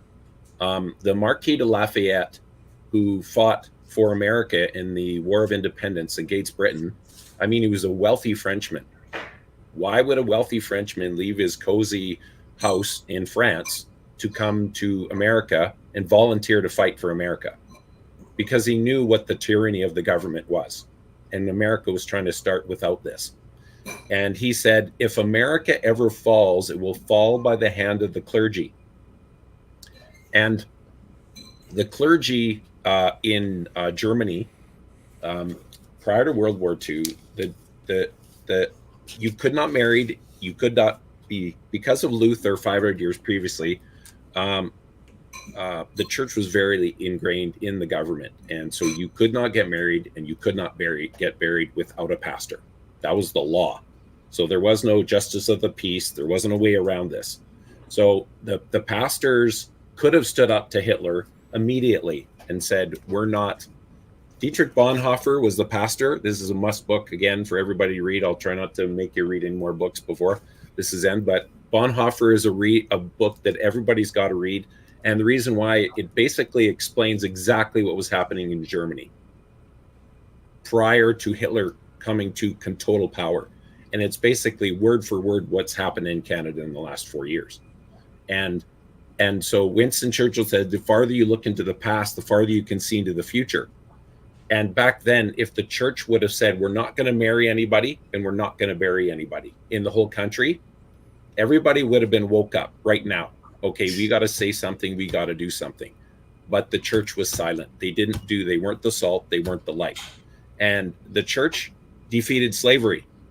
And most people don't know that Wilberforce was a major force within the government.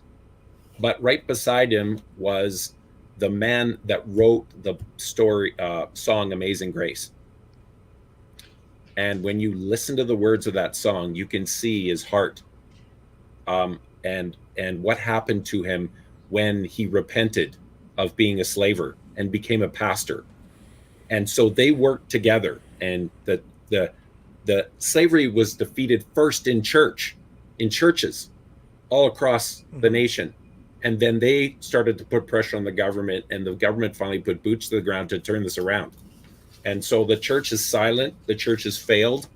You have 600 little girls in this country that have their breasts cut off. And this should all make us sick. Liz, what's your view on this? I mean, you're dialed in politically. You're connected to churches in the community. What are you hearing? What are you seeing? What are you thinking? Well, the churches that I've been kind of connected with in the last little bit, they're more like-minded. So they preach the word of God. They stay true to the Bible, to the biblical teachings, and I really appreciate that. Now, that being said, I haven't come out and asked, the elders or the pastors specific questions about who they would allow in their church, but the feeling I get is that obviously everyone's welcome, but they don't change the values of the church to fit in with today's society. They're trying to help the people, their congregates, come in and fit in with Jesus, right? And walk with Jesus. So that I really appreciate. Now, that being said, I left my previous church because they did not teach that way. And I'm seeing other churches within this community, within my community, bend their teachings and their morals to fit in with today's society. So that I don't appreciate, because it's like you can invite everyone into your church. Jesus invited all sinners to his table, right? You can do that, but Jesus didn't change who he was or what he taught the people in order to fit in with the people around him. That's right. So 100%. That's the issue that I have with the churches. And you see it, that we have a church down the highway that has a big rainbow poster on it that says love is love. And that sounds nice. It does sound nice, right? Love is love. Of course, love is love, right? But you don't change your church or your church's values in order to fit in and hopefully keep people coming to your church. Yes. You preach the word of God. You teach the biblical teachings. You stay true to those values. And it is very disappointing to see some of those churches. But I'll tell you, in this community, and I don't know what you see, Brandon, but in this community, the churches I've been to that seem to stick to the biblical teachings and stick to their values, those churches are getting, the congregation is getting bigger and bigger. The parking lots are filled up. It is. It is quite impressive. People are they're craving the truth. They're craving the community of people around them that will tell them the truth instead of continuing to lie to them. Yes. People are sick of the lies. Yeah. Pastor James Coates, who spent 35 days in prison because he wouldn't bend to the mystery shot. His church is a great example. His church has tripled in size.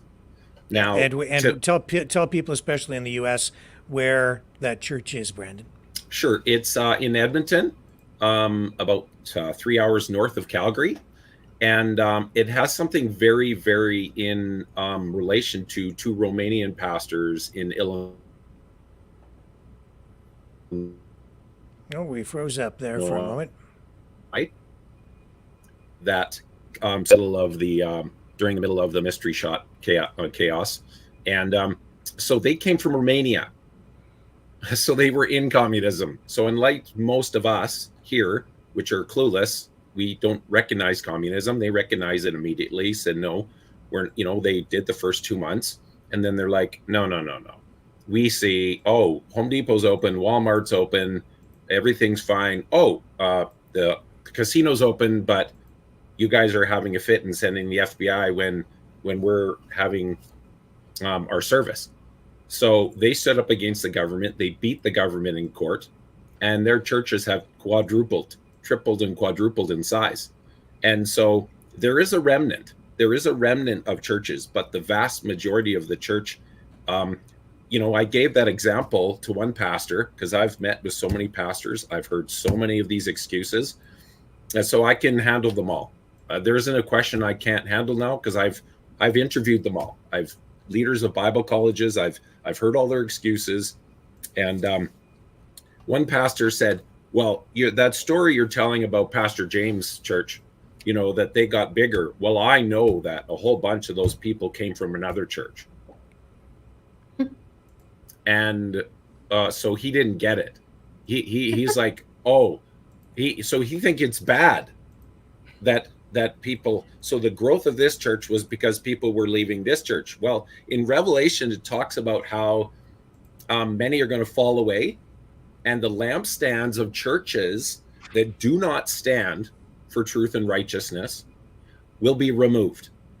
And so the churches are dwindling. And this is if you're a pastor or a pastor, please go kick him in the shin. No, I'm just kidding. Don't kick him in the shin, but buy him a coffee, and you need to tell them this. The research shows that during COVID, churches lost 40 to 60% of their people. Now, immediately pastors are going to say, oh, see, that's what I'm telling you. But did you know that they didn't lose any money? The reason why this is critically significant is the people that were just showing up to be entertained, those were the people that left. The people that were legitimately there for the health of the church and for the community and were supporting the church, they didn't leave. And so pastors, the research, Barna research shows that 72, and I can send you the clip, 72% to 91% of people want their pastor to preach about the gay questions, abortion, the sex questions, all the government, how the church is supposed to respond, all these things. 72 to 91% want their pastor to preach about it, but only 14% will. That's the problem here. And so if you're a pastor and you're hearing this, start preaching what people want or quit, because your lampstand will be removed. You're supposed to be salt and light. We have a responsibility. Our history is defeating slavery. Our history is lifting the masses and the downtrodden. That's why Jesus told us the story of the Good Samaritan. And what was the lesson? The two religious guys, people. I do want to get kind of refocused on the issue of the night here. I'm almost done. Yeah. The two religious guys walked by and did nothing. The Good Samaritan was the guy that stopped and helped the person in the ditch. And as a church, collectively, we are walking by the person in the ditch. These little girls, the people that are being brainwashed in school, these little kids that are being targeted because let's not play around here. They are being targeted. There's an agenda. And as you can see, this is a photo from one of the lessons that was being taught in one of those New Brunswick high schools. And you can see these speech balloons telling you what some of the subjects were. Is it good or bad to do anal? Does it hurt when you do it for the first time? Do girls masturbate? Is it normal to watch porn like people watch TV series? If you, Liz, if your kids were being shown this stuff, as a parent, what would be your reaction? I would go into the school. I would go Amen. in and I would, Amen. yep, absolutely. And I would ask, I always go in asking questions and being genuinely curious, right? But with something like that, I would hope that my kid would take a picture so that, I can actually show it. Not that you should need that because you'd have all the witnesses, but it's good to have that, right? In case they try to deny it, because so I would go into the school. I would just go in right to the office, and I would imagine they would send me the principal or vice principal right away, because that's usually how things work. If you've got an issue, in my experience, not that I've had many, I've had very, very few, but they'll usually send a principal or vice principal to talk to you. And I would be just asking, what the heck, right? Why do you have that? Why do you have that up there?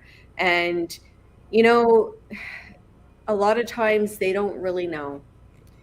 I remember having an issue with a presentation that was happening at the elementary school, and I talked to the vice principal about it. They were great to call me back and actually address my concerns, and they didn't actually know what was in the presentation. And the other sad thing is, when they do call these people in to be presenters, they don't get like a copy of the presentation. They don't get a transcript. They don't get like notes. They don't get the photos. They just get told from the school board, from the district, that that's what's coming, that's who's coming, and they present. And then the only time that there's ever pushback is if a kid comes home and says something to their parents about what is presented, and then the parent comes and complains. So unfortunately, the staff, the faculty, even the vice principal, the principal, they actually don't have much interaction with what is being presented in their school. It's just sent from above to their school, presented, and whatever happens, happens. Right. Now, out in New Brunswick, the premier says this organization was supposed to be talking about HPV, and that's not what they ended up talking about. It was all this stuff. And when I went to the website, I was flabbergasted. I could not believe how explicit the information was. This was, and it's not just health-related stuff. This is about sexual techniques, right? This is not the kind of thing that I was ever taught when I was in school. I don't. Does it? It must shock you too. Obviously. It's obviously very shocking. It's disgusting, is what it is. It's disgusting. And who in their right mind, what adult wants to go in and present this to kids? Like, what the hell is wrong with that person? First, come on. Well, we know who they are. Yes. Yeah, there's something sick and twisted about that person. So how do you respond to these accusations then that would say that because you guys are shocked by it and you're speaking out against it, that you're transphobic or homophobic or bigoted? What's the response? Well, first of all, responses like that don't mean anything anyways. Come on. They don't mean anything anyways. People just throw those words out there like nothing now, and it doesn't mean anything. Yeah. So I don't really care when people say anything like that about me anymore at all. These are my kids. They're not the state's kids. They're my kids. And I will decide what my kids learn, right? So I send my kids to school because we set up a system where we were confident that we could send our kids in there. They would learn how to read, they would learn how to write, they would learn arithmetic. And then with health, they would get to learn anatomy, how babies are born, how babies, the anatomy of that, the anatomy of your, the biology of your body and things like that. That's what we learned when we were in school. And they told us about condoms and things like that. But beyond that, there was a little pamphlet that they gave you to go to the sex education office, the community sex education office. And if you needed something beyond what they were teaching in school, that's where you could go if your parents didn't provide that. Now, myself, as my kids are growing up, I teach them what I know that they are ready for and what they're ready to hear and what they're ready to learn about in regards to sex education, as well as the other topics that come up, including transgender, including furries, and all of those subjects, right? Because, you know, when the kids come across that stuff, I will teach them about it. And I will teach them what is appropriate at their age, because I don't need them worrying about things that are inappropriate for their age. You know, I would like my kids to still be kids while they're still minors. That would be wonderful. So it's not up to the state, it's not up to the school, it's not up to the teacher to decide when my kid is ready for that. That is up to us. And I'm sorry that there are parents out there that just don't even bother teaching their kid anything, but that's not my problem. So there was this I remember it's got to be like almost a year ago now. We saw people marching in the streets with this Million March for Children to Save the Children.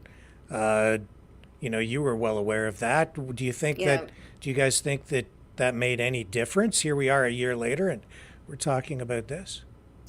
I think it made a difference to the parents involved and other parents who maybe didn't go but agree and are tired of all of this stuff as well.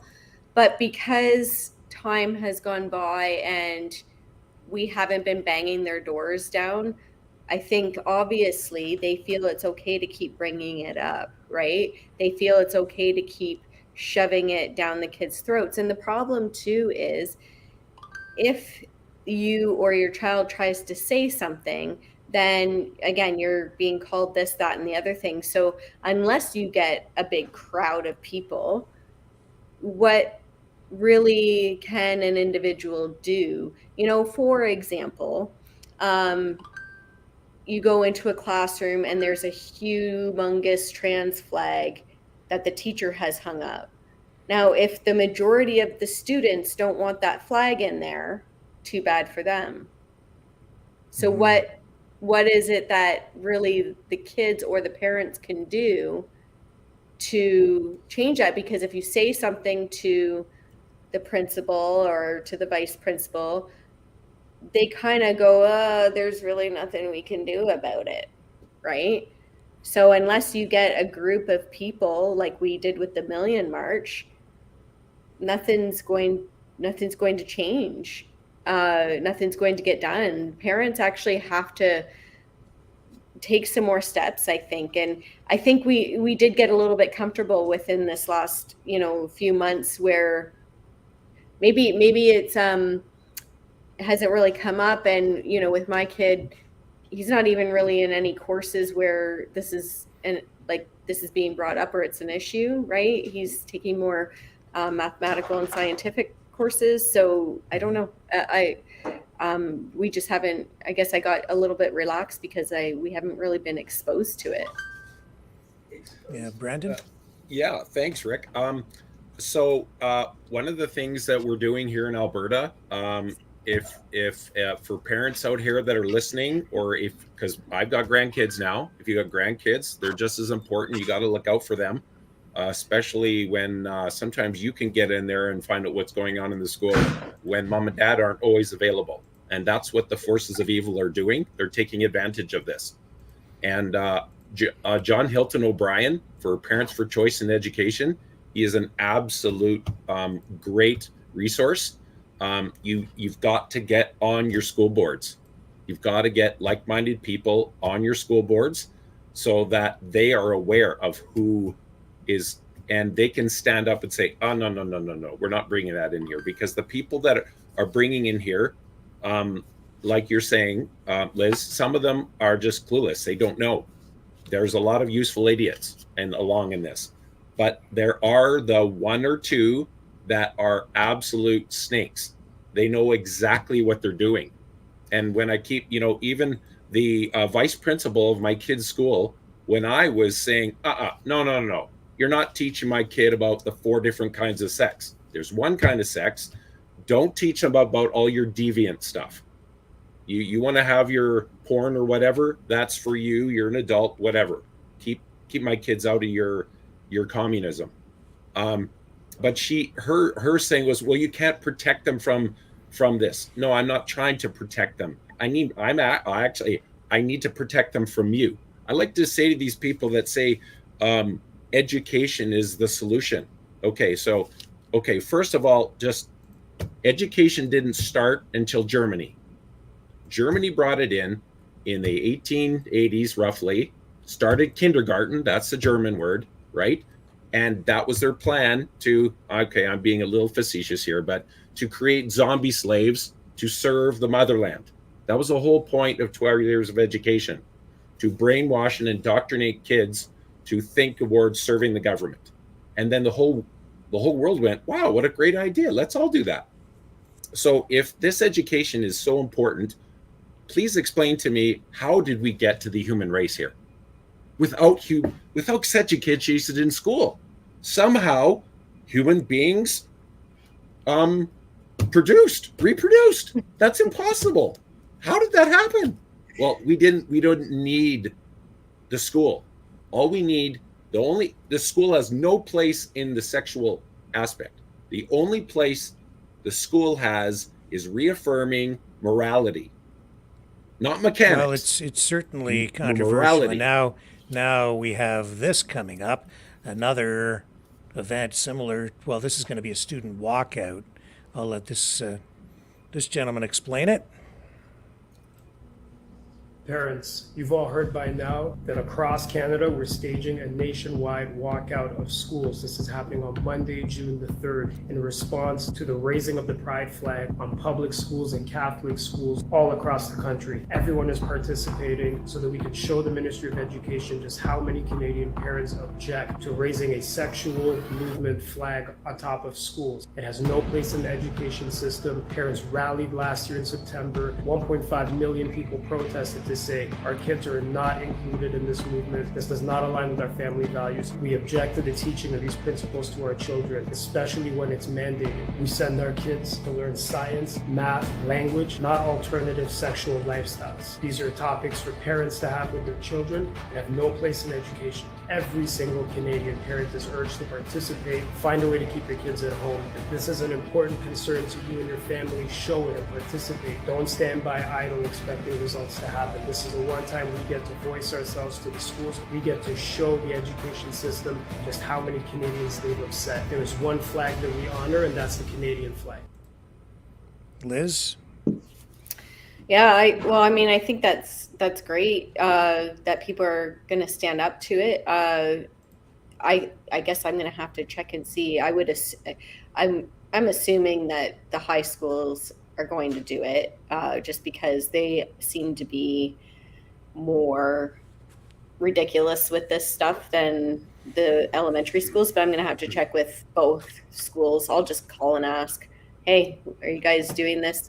And the other thing is it, like, I would imagine that some schools do it as a ceremonious thing, I would imagine. I don't think ours do, though. I think they just kind of quietly do it. Do what? The flag raising. Oh, the flag raising. Yeah. Yeah, like that. I think they just put it up. I don't know. I know, because our school seemed like, again, the elementary school, it seems to be kind of quiet about it. and I know other schools are not. I know other schools are very out there with it. They make a big deal about it. Yeah. And if you go to our website for our specific elementary school, on the calendar, it says, well, first it says, I believe it's Indigenous History Month, right? And then it says, what is it, Pride Month, right? But then that's really it. There's no other events on our calendar. So I don't know if they do things that we don't hear about or see, or if they're just kind of trying not to. What puts it on my radar, and what concerns me about it, is that it's one thing to promote tolerance and raise awareness of bigotry and hatred. That's one thing. But what they're doing with the flag, from what I'm seeing, it seems like it's very political, that this flag is being treated not just like like you could raise awareness by handing out a flyer, but by replacing the Canadian flag in some cases with the pride flag. It's like a political takeover. It's taking over the country in some respects, maybe even entirely. I mean, it just seems like that's what it is. It's a political assault, a political attack, a political war. It's a culture war, and they have captured the Canadian flag and they've replaced it with their flag. That's what you do when you win a war. And you go, the first thing you do is you take down the enemy flag and you run yours up the flagpole, say, this is our territory now. That's what I'm seeing, because it isn't just at schools. They're literally flying the pride flag outside the Prime Minister's office at certain times now. That's why it concerns me, because it's going beyond just promoting and encouraging tolerance and let's get along. It has a really strong political element to this. Yes, I find it very interesting that the son of the Prime Minister, who announced with great fanfare to us many years ago, the government has no business in the bedroom. Now his son is bashing down all our doors of our homes and our schools, demanding that we bow to his new ideology. And so it's exactly what you're saying, Rick, and it's way more insidious than we could have possibly imagined. This imprimis, I always show this stuff so that people know when I'm talking. I'm not just, I read in a rabbit hole somewhere. This is like the real deal, and anybody can Google this themselves. It's imprimis, and it's called Inside the Transgender Empire. And Rick, you were talking the other day on one of your shows about the Pritzker family. Mm-hmm. Yeah. Mm-hmm. So he's trans. Okay. So don't ever stay at Hilton hotels. Sorry, Hyatt hotels. Anybody that owns them. Okay. Because he's pouring billions of dollars into all these Ivy League schools in the United States, creating programs and hiring people to run and push all this. So we're wondering, like Jordan Peterson said on Joe Rogan not too long ago, he said, like pansexual, what the heck is that? Nobody'd ever heard of that 5 years ago. And now it's every day, all the time, it's exploding. This is why billions of dollars being spent to push it. And it's a war. It's an ideological war, and they are intent on taking over. And we've got to wake up that they're eating our children alive. This is what's going on. They don't care. And the amount of money that's on the table here, I did on my Substack. You can read any of this stuff. You can go on my Substack and read about it.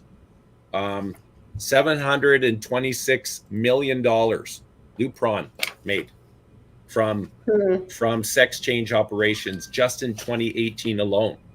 The amount of money. So right now they estimate we've got 1.4 million people in Canada and the US saying they're trans.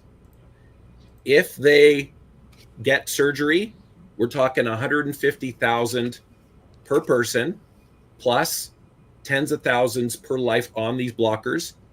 It's $200 billion. Okay, that's bigger than the Hollywood film industry.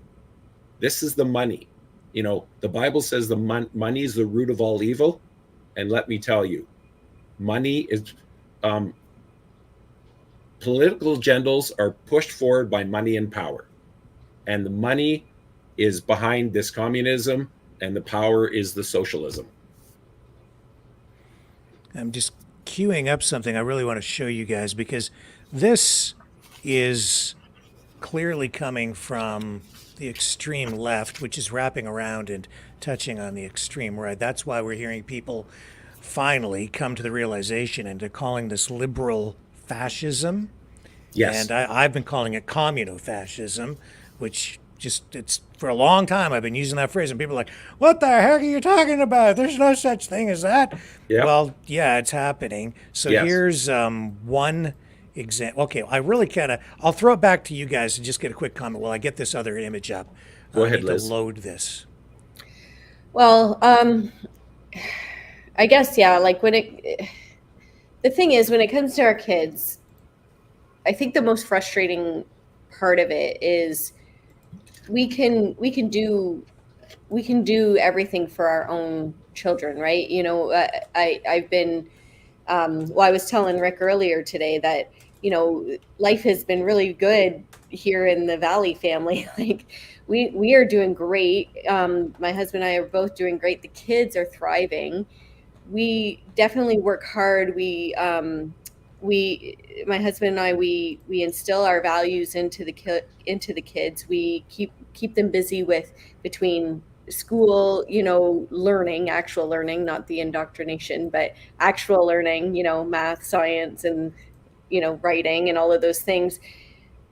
The kids have their interests that they have, and they're doing well, they're thriving.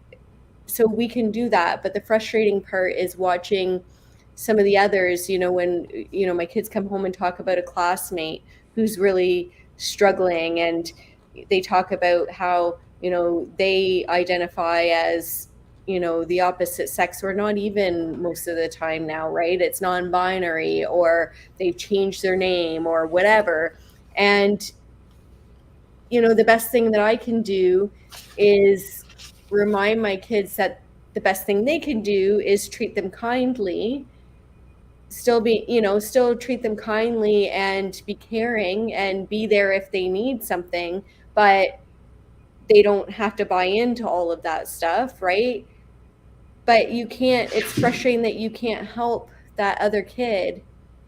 And when you look at maybe what that kid's life is like, their personal life, maybe they're not fortunate enough to have a parent who's around more. Like, I get to be around my kids more, right? Maybe both their parents have to work full time because we're in this messed up system where nobody can afford anything.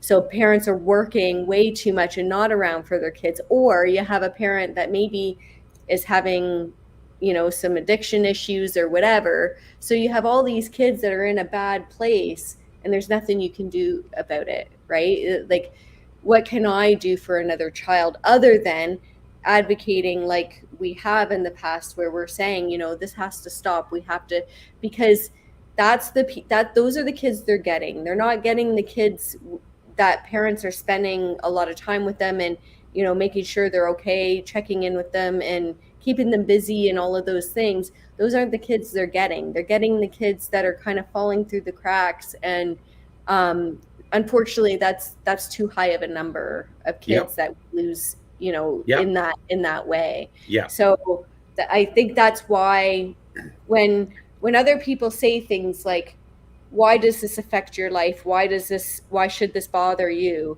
Well, that child is an innocent person. Yes. They don't have control over their life yet. And the people that do have control over their life are killing them. Yes. You know, absolutely. Our society has changed so much. It's partly because of the technology, where we have people of all ages bombarded with sexual images online 24/7.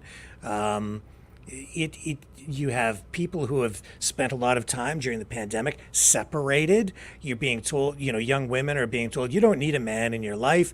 It's making it difficult for people to get together and have normal, I would say normal relationships, whatever normal is, but to get together and go dating and end up married and have society carry on. I see that this is going to have extreme ramifications in the years ahead. I mean, I'm trying to think of what's our country going to look like 10 years from now with all this going on. And I can see that this is a relentless assault on Western society from the extreme left and right coming together. It's liberal fascism, communo-fascism, yes, sir. Whatever. And then today, Dragon, who's been out covering the protests at McGill, the Palestinian encampments there, I've been telling people, I'm not the only one telling people this, but a lot of people not quite cluing in, that these protests are an attack on Western society. They're not just Palestinians there. The people kind of choreographing these things are largely not even students. It's people from the extreme left and right, the liberal fascists. And we talked about this on the program the other night. He went and got flyers from some of the groups that are on campus there, and we showed who they really are, and they are communists largely. And then today it's the Antifa people, it's the same cast of characters who have been coming out for a long time, the extreme union people who were opposed and tried to stop the Million March for Children, same people. Today he went to McGill again, and this proves exactly what we were talking about on the program the other night. There it is, rest in power, George Floyd. This is BLM. And there they are, right, in the liberated zone, in the, I would call it the illegal encampment now, because they've seized the property and they are trespassing at McGill University. This is the extreme left, all right? And then not only that, to further show that the country is absolutely under attack. We are under attack. Look at this. This is a member of Parliament's office in the riding of Davenport, liberal, which is the extreme left, right? And they're even attacking the extreme left liberals, and they would also attack the NDP. But Rafah is burning, Toronto will too. Why should we not believe them? Yeah. They're telling you exactly what they want to do. They want to burn it all down. I'm sorry. Like I don't want anybody to die. I don't want any Palestinians to die, but they're telling you what they want to do. They just spray painted it on the front of that member of Parliament's office. Thoughts? Yeah, believe them. And the thing with the Democrats, and God bless them, there's a couple who've stepped up to the plate, but all the so-called moderate Democrats, especially in the States, they're letting the radical left decide the whole agenda for the whole thing. I mean, in Canadian politics, probably House Feather is probably the only MP that's almost said anything during this whole, and you gotta figure out, okay, do you believe what you say? You talk, but do you believe? And this is where the church, other people, you haven't bent your knee to a book that you say that you follow, so you're not obligated. But the church, and they need to be held to account. The church, like every pastor in this country, should be on the Sunday morning, June 2nd, announcing to their whole congregation every week, hey, this important million-person event, this thing for the children is coming up. Are you going to be the Good Samaritan? Are you going to be the religious person that walks by? I'm sick and tired of church people, especially, talking about how, those are political items. Getting little girls getting their breasts cut off, those are political items. No. And I know, I'm sorry I'm animated here, but kids are dying here. And we gotta, in Canada, if you're all excited and you rip your shirt off because you're a Flames fan and they're winning, that's great. Good for you. But if you're passionate about saving kids' lives, relax, settle down. Hey, that's not a big deal. No, we should be on fire. We should be saying no more. And the clock is ticking here, and it's getting a little late into the evening. So I'm going to show you one more thing. We're going to get some final thoughts on this before we wrap up. I'm afraid to even show this. This is kind of graphic, but this is the stuff they're showing just on mainstream terrestrial television, like on regular channels. I think even during prime time, because this is the RuPaul show, which I've never actually watched. But here's a clip. Now, if you cover your eyes, because this may be too much for people to take. Bleach your eyes afterwards. But I am going to run it, because if mainstream TV can run this in prime time, then I guess we can share it here. And I want to share it with you because it is disturbing to me. I don't know how you're going to feel about it, but there's something twisted about this. This is the stuff that's really twisting our society. I view this not as entertainment. I see this as part of the assault on Western society by weaponizing television as part of the culture war. So this is graphic. If you don't want to see it, viewer discretion is advised. Turn away. Don't look. This is the stuff they're running today on TV, Canadian television. So this is a drag queen real? thing. That's real. That's from an upcoming episode, I guess, of the RuPaul drag thing. So it's a simulation. It's not real, but this is like, what the hell is that? But they showed that on TV. They're going to, or they did. I thought that was fake. I don't think so. Well, and even if it isn't, this is the stuff that's being distributed on social media too. Yeah. Right? So people are being exposed to this stuff to normalize it. There's nothing normal about that, to be cutting your own breasts like that. Yeah. Hundreds of kids. There's a national, anything I'm talking about, if you go to Red Pilled 2024 at proton.me, I can send you all of this information. Anything I talked about, I can send it to you. And pastors have got to wake up, and they've got to, if the government wants to build a roundabout in your community, that is a political issue. If you're talking to my kids or cutting the breasts off little girls or mutilating little boys, that is a moral issue, and the government has no authority in there. And we've got to push the government back. That shocks me, Liz. Rick, you made a point about where are we going to be in the next 5 to 10 years with all of this stuff going on. And I think, to be realistic, the Canadian government is pushing MAID, right? Like, they're pushing MAID, and they're trying to now push it for mental health issues. And let's be real, they're already letting that happen. They don't need to change the law. They're already letting that happen. You can't convince me that they're not letting people die because they're mentally ill or anxious or depressed or whatever, right? All these children, this is making me really upset. All of these children who are going through this right now, are they gonna approve them for MAID in 5 years? Because all of those children who've messed up their bodies, even the puberty blockers, even the hormone replacement stuff,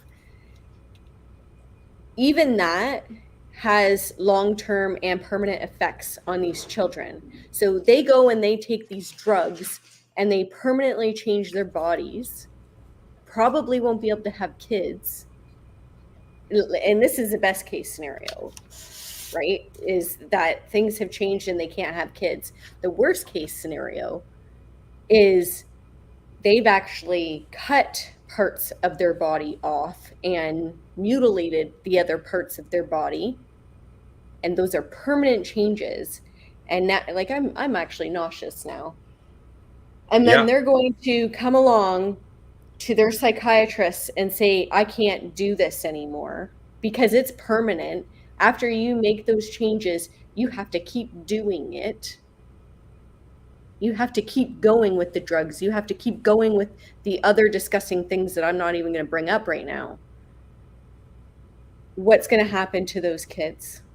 They're going to be in their early 20s and asking for MAID.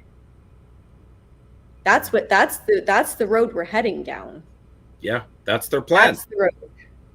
I mean, Chloe. And I'm disgusted. Yeah, it's disgusting. Chloe Cole, you got to see her testimony, 5-minute testimony before the U.S. Senate. This is what she said. This caused me lifelong, irreversible harm.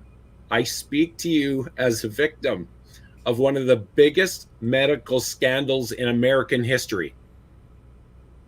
We have to fight for our kids. And they lie and lie and lie. The suicide, this is from Sweden, the suicide rate is 20 times if you get the surgery. So they just lie. They say, "Oh, you got to get the surgery, or they'll commit suicide." No, it's the reverse. Yeah. And so if you read about like the necrosis, the body parts actually go dead because this is experimental surgery. There's no expert at this. So I mean, it's just like the church. I don't expect the world, who hasn't bent their knee to obligation, to say, and Pope Francis is also pushing this. Like Yep. it's And strangely, he made some sort of a homophobic slur. That's the way it was described by the media today in some sort of a meeting, and he has now issued a public apology for using the F word to describe a gay man. Yeah, it's all so here's the Pope blessing homosexual unions. Yeah. And so it doesn't matter, like, if you want to bless a homosexual union, that's fine, but what we're seeing is communism. Communism just keeps saying this, but what they mean is this. So social justice, so we all think social justice is being socially nice to people and having justice. That's what we think. When communists say social justice, that means killing a bunch of people and burning everything to the ground. So we have to be aware of their language. So Pope is a communist. He's not a Catholic. He's coming in claiming he's the Pope, bringing communism in to infiltrate and destroy the Catholic Church. And the Catholic Church, many people are aware of it, and they're working very hard to stand up against it. But I want to kick the Protestant church in Canada in the shin, because the Catholic Church is doing a way better job of standing up against this. The Protestant church is very silent, and they've lost their way. They've forgotten about what they believe and why they believe it. And to your point, Rick, because you played that short clip about Richard Dreyfuss. Okay, that's exactly the problem of the church right now. And more than ever, we have to, and I'm just as guilty. I'm not putting myself up the poster child. I voted conservative for 30 years, like as if that made a difference. No, it's time to do more than that. Okay. So let's wrap it up here, folks. Very quickly, Brandon, and then we're going to throw it over to Liz for a final comment. Just tell people how they can find you, because you ran with Pastor Arthur's party in the last election. You're still dialed in politically, and now you have some online social media platforms that you're posting to regularly. Yes, and so thanks to Rimby John Scotty for getting this all set up, and Rick, and hopefully you'll be able to talk to Pastor Arthur Monday or Tuesday. Hopefully we'll have that on the go. And Pastor Reimer, hopefully, who was assaulted by those trans protesters. So yeah, as you can see, my email there is redpill2024@proton.me. I'm also on Twitter now, at bpringle2024. I'm also on Substack. So if you type in Brandon Pringle Substack, it'll come up right away. Message me. If any of the information I talked about today you want, email me at redpill. I'll get that to you. If you want me to come and speak, I will speak. We need to get on school boards. Anyways, I got to stop. I'm get too excited. So Redpilled 2024 at proton.me. Liz, you get the final word tonight. Well, thank you. Thanks, guys. And this has been great. I'm not involved politically anymore with anything. I did run for MP at the last election with the PPC, but I've stepped back from that. I will come out when I need to. I save my energy, and I think for those of you who are mad and want to make a difference, do the same. We got to pick our battles. We can't fight everything, but with the children, that's different. These are our kids. That's right. Just don't ever forget that these are our children, God's children, right? Amen. They cannot touch them. And I will stand for my children, and nobody can get to them. Nobody can. They have to go through me, and they're not getting through me. It's just not happening. So conserve your energy, but fight for the right things. When you see this evil going on in the schools, there's a lot of people that are like, homeschool your kid, pull your kid. I understand that, but it's not solving the problem, because all they're doing is getting in through all the institutions. Your kids are going to get there eventually. They got to get a job eventually. They got to go out and own a business eventually. You know what I mean? So you have to lead them. You have to show them what life is all about, and make sure they're thriving. And anybody who tries to get in their way of thriving, you knock them down, and you don't let these institutions poison them. You just don't. And we have to keep talking to people. We can't shy away from the conversations anymore. We just can't do that. You have to start talking to your community members. And if they disagree with you, find out why. Don't just get mad at them and be like, I can't talk to you. Because really, if you started talking to them, I will bet you they feel the same way you do. They just either have been indoctrinated and don't realize it, or they didn't want to say something because they thought they were going to get, ostracized and canceled from society. So stay with it, keep fighting, and don't let them change your language. Don't let them change your morals, and don't let them touch your kids. Come on. Guys, thank you so much for joining us on the show tonight. Thanks so much, Rick. Great conversation. Good to see both you guys. Thanks, Liz. You as well. Yeah, thanks, guys. This is great. Okay, folks, and I'll be back tomorrow night, 7 p.m. Eastern. Same bat time, same bat station. Catch you on the flip side.